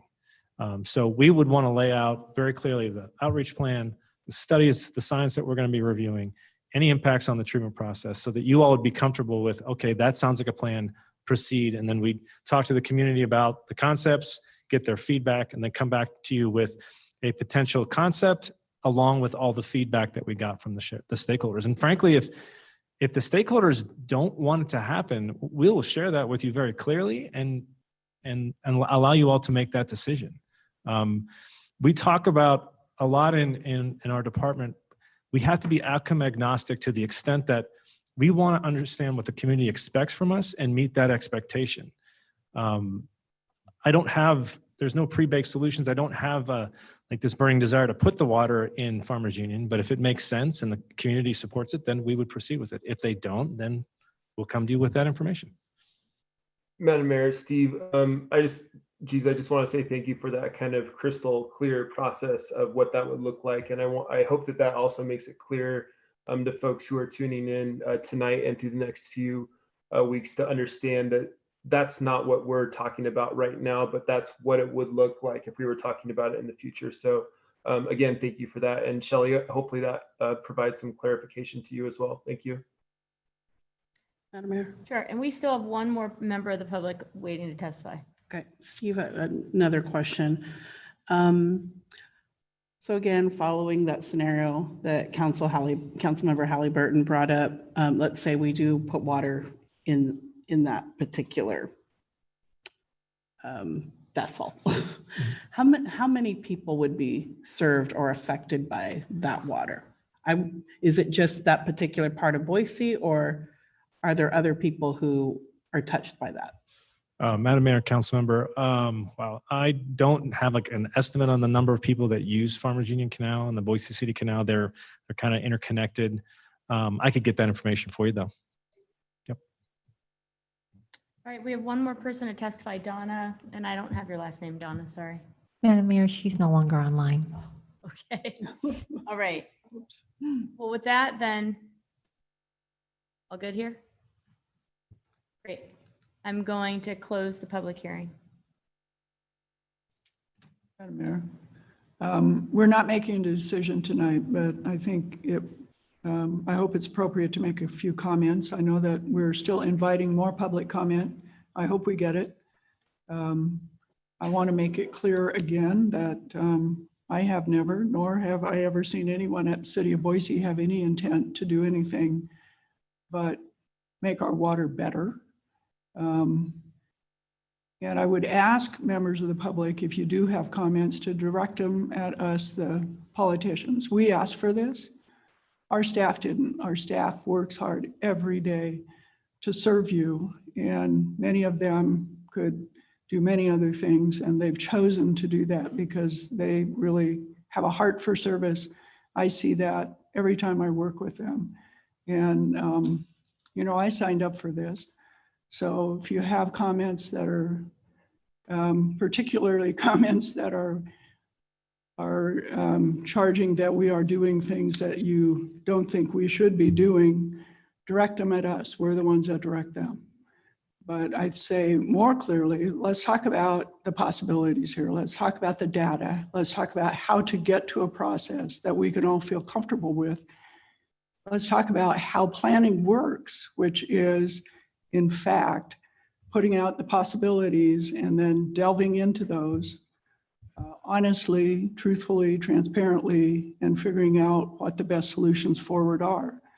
I am all for that best solution forward if it includes things like the aerator in Lucky Peak. Let's find those out. But most importantly, so while it may not be every single person in the City of Boise that's reliant on a French corporation owning our water, it's an awful lot of us. Most importantly, let's figure out a way to make ourselves more resilient, more self-sufficient. And that's what, for me, this is all about. And that's why I hope this plan can go forward, because I think that's incredibly important to our future. Madam Mayor. I'm going to go first with Councilmember Sanchez, and then I think I heard Thompson and Woodings. Thank you, Madam Mayor. I just would like to thank Steve and his staff for the hard work that they have done. This is not something that they have undertaken lightly. They have given a lot of time, and they have been very mindful to answer a lot of our questions on council. And, I just, none of us pictured that 2020 would be what it has been. And I, for one, do not want to waste this experience of COVID-19. And something that I'm never going to forget, I don't think any of us will, is the great toilet paper hoarding of 2020. That's toilet paper. If there's anything that this year has taught us so far, is that we need to be prepared for the unexpected. And I feel that that is what Steve and his staff have been doing. Would it be ideal? Some of the choices that they are considering? Absolutely not. But I know that he and his staff care very much about our community. They provide a vital service for all of us. And I would echo what my colleagues have said about you can just take it as fact that we do not want to do anything that would harm our constituents, because I've been drinking water all night. I want good water too. So we should just assume that that's true for all of us. One thing I would like to say is I would like to give an example of the commitment that Steve and his staff are bringing to this work. And that is, I recently had a meeting with Steve and his staff to give some input about how we can include diversity, equity, inclusion as we approach updating the plan for climate action plan. And that conversation was so exciting, because I think when we talk about issues of equity, we tend to think in terms of, oh, we're going to help those poor brown people. That's not how I view equity. The way I view equity is when you've got folks who are living very near to the edge, they're very innovative because they have to be. And an example I gave to Steve and his colleagues was, has anybody in here ever had taco de cabeza? No? Karen, you've never had a taco de cabeza? That is a taco made from the meat of a cow head. And for many years, slaughterhouses used to throw away cow heads when they would butcher cows. And Mexican people would take those cow heads and they would bury them in a pit, and they would roast them, and they would make delicious tacos from them. And then slaughterhouses figured out that Mexicans would pay. So they started to charge. And now what you could get for free at a slaughterhouse, you have to pay 30, 35 bucks for a cow head. That is what equity does, is it brings that kind of thinking to the table. And so I'm very excited to be able to work with Public Works about how we can tap into that particular community when it comes to the issues of climate change. And having that experience very recently, I know the seriousness and the commitment that Steve and his staff are bringing to this work. And it is important because if it comes to that, if we needed to use that canal, yeah, maybe at first we would look at it as a cow head. But we just don't know how difficult our lives are going to get. This year should be teaching us that we need to keep our options open. We can't always have prime rib. Sometimes we're going to have tacos de cabeza. And eventually we're going to get to the point where we crave them and we're going to be grateful for them. So thank you for your work, and thank all of you for your input. Thanks, Lisa. I'm going to do something that normally we wouldn't do, but because we are not taking a vote tonight, and Donna, whose last name I'm sorry, I still can't see, has been on and off and on and off the line. And I think that you might be on right now. If you are, you can give us your 3 minutes. Otherwise, we're just going to have to call it.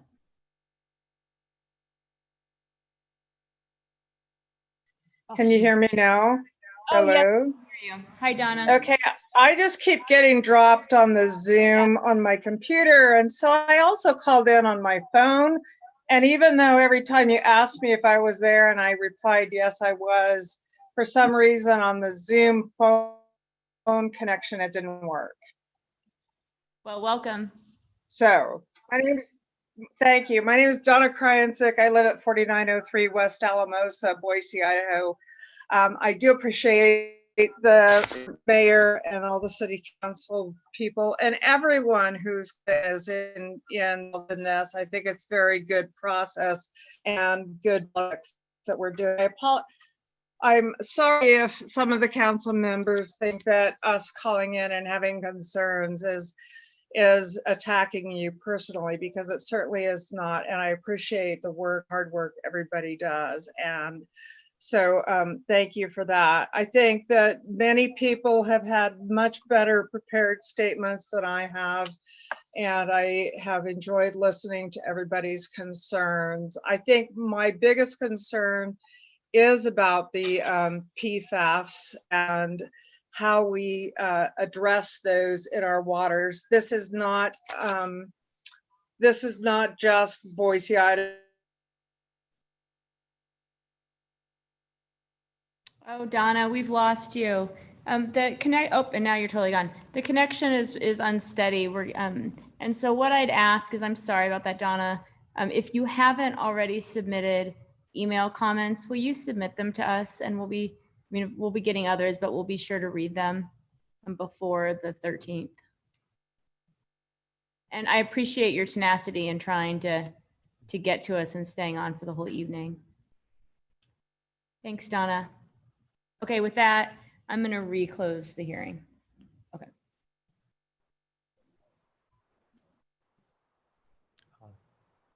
Oh, that's right, I forgot. Thompson and then Woodings. Thank you, Madam Mayor. Well, first of all, thank you to everyone and Steve and your staff for the hard work that has gone into this proposal. I've really appreciated listening to this discussion. I really appreciate the two esteemed groups that really fight for our environment, conservation voters, Conservation League, for coming forward and supporting the efforts, the continued do the right thing for the city of Boise.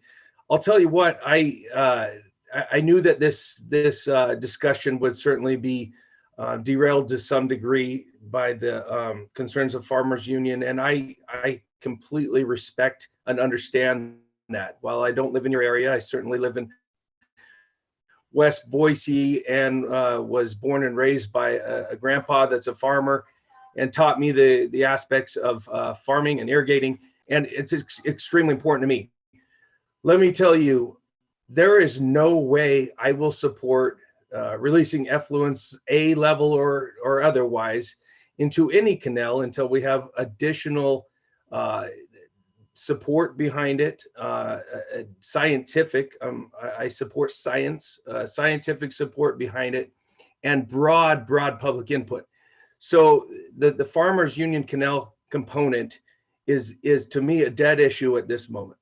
And I will not be supporting that going forward until we have, again, broad science that supports the idea and also broad public input around the idea. This is about something much different, and it's about building a coalition around something that's going to be very expensive to Boise's future, but something that has to be done. And I'm prepared to make those decisions to ensure that we are prepared for the future. I want to thank the folks, every single individual that came forward. I understand why you're so passionate. This is water. It's the sanctity of life. It's the most important thing we possibly have. And so I will support making the right decision. I love the comments made by Councilmember Bajent and others that are blatantly so supportive of water rights and ensuring we do the right thing. This, not the right comparison. This isn't Flint, Michigan, though. We are not going to do anything that puts your water in danger. And I can guarantee you that. So we intend to make the right decision. I support all the input that was received tonight. And most certainly I support every comment that was made by each of my colleagues as well. Thanks. Thanks, CJ. Go ahead, Council President Pro Tem. Thank you. And I want to comment on a couple of things here. So really, this is about the broad policy that we want to pursue as a city in regards to our reused water. One of the things our community asked us to do, and I want to thank our livability ambassadors and our Public Works Commission and the many others who engaged with Public Works in figuring that out, is that our community is interested in some kind of positive, beneficial reuse of our treated water. So that's what we're going to start looking at. What does that look like? What's the proper way to do that? Where will that take place? These are all the things that we're giving Public Works permission to do by supporting this policy approach to our water reuse system. So I just wanted to make that super clear. We're not supporting any specific project. We're not saying this is the way it's going to be. We're saying as a broad policy stroke, we support our citizens who have asked us to be creative in the way that we use our scarce resources in the city, which is a desert, which does have the implications of climate change. And we don't know what our water is going to look like in the future. We don't know if we're going to have, drought years and huge water years, the way that we've been seeing recently. So we need to be prepared for that, and we need to be resilient. And I applaud Steve and his team for making sure that we're going into this with that resilience in mind. I appreciate everyone who came out to, get more information and engage with us on what is so important. I grew up swimming in my grandma and grandpa's canal, and I drank water out of their spring. And so I get it that everyone's very worried about the cleanliness of their water, the usability of their water. And I'm with many other council members here who have spoken tonight and saying, we're not releasing toxic water into any body of water within the city of Boise. We won't.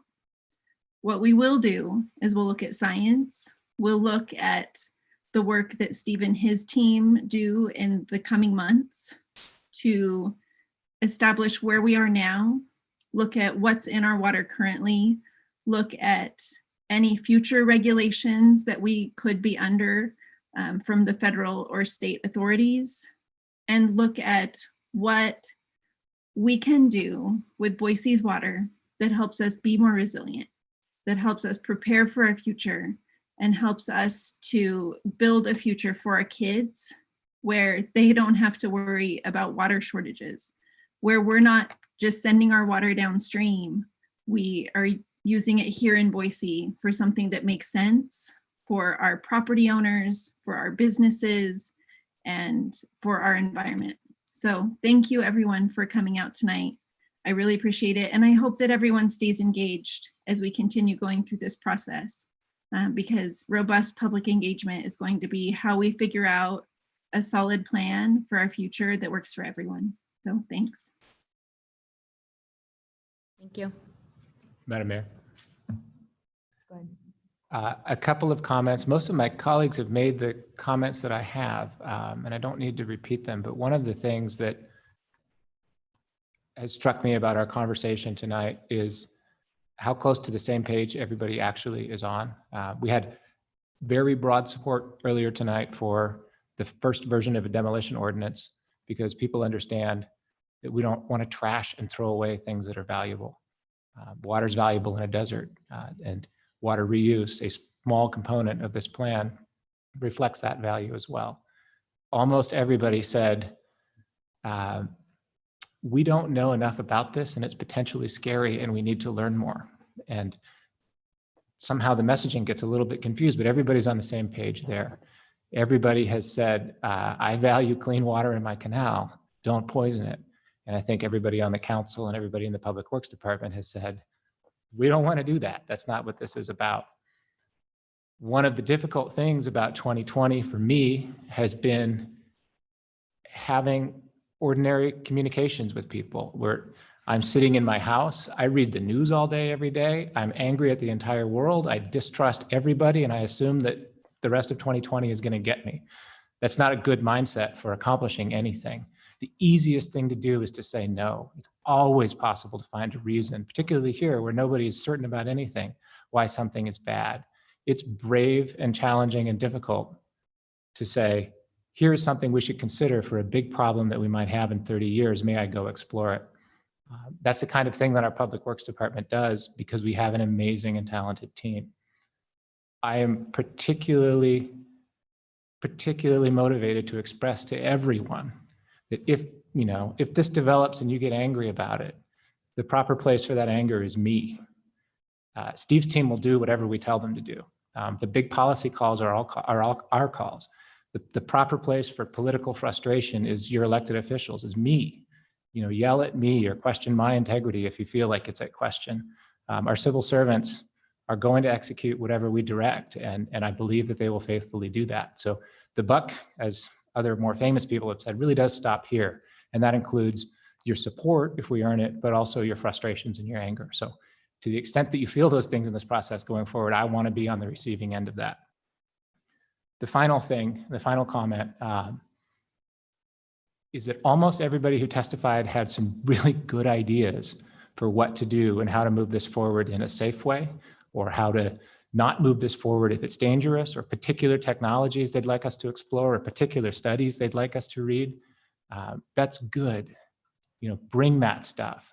The Public Works Department and your city council have committed to a process. This is a phase of that process that brings everybody in. Keep doing it. Keep bringing that stuff. Keep bringing your ideas so that hopefully we can all continue to be on the same page and arrive at the same result. That's the goal. It's my goal. It's the goal of the rest of the council, and I think it's the goal of everybody who testified. So I don't speak for anybody who testified, but that's the sense of what I got. So for those brave souls who are still here and still online, thank you for participating in this process. I think it's the one that people wish had happened earlier, and please keep continuing to participate.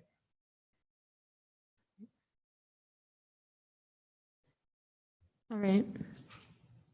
Well, with that, Madam Mayor, we don't have an action tonight. We do look forward to hearing more from all of you. Look forward to having a discussion the night we do make a decision. With that, I would move that we adjourn. Second. We have a motion and a second. All in favor? Aye. Aye. All right, we're adjourned. Thanks, everybody, for coming. Everyone.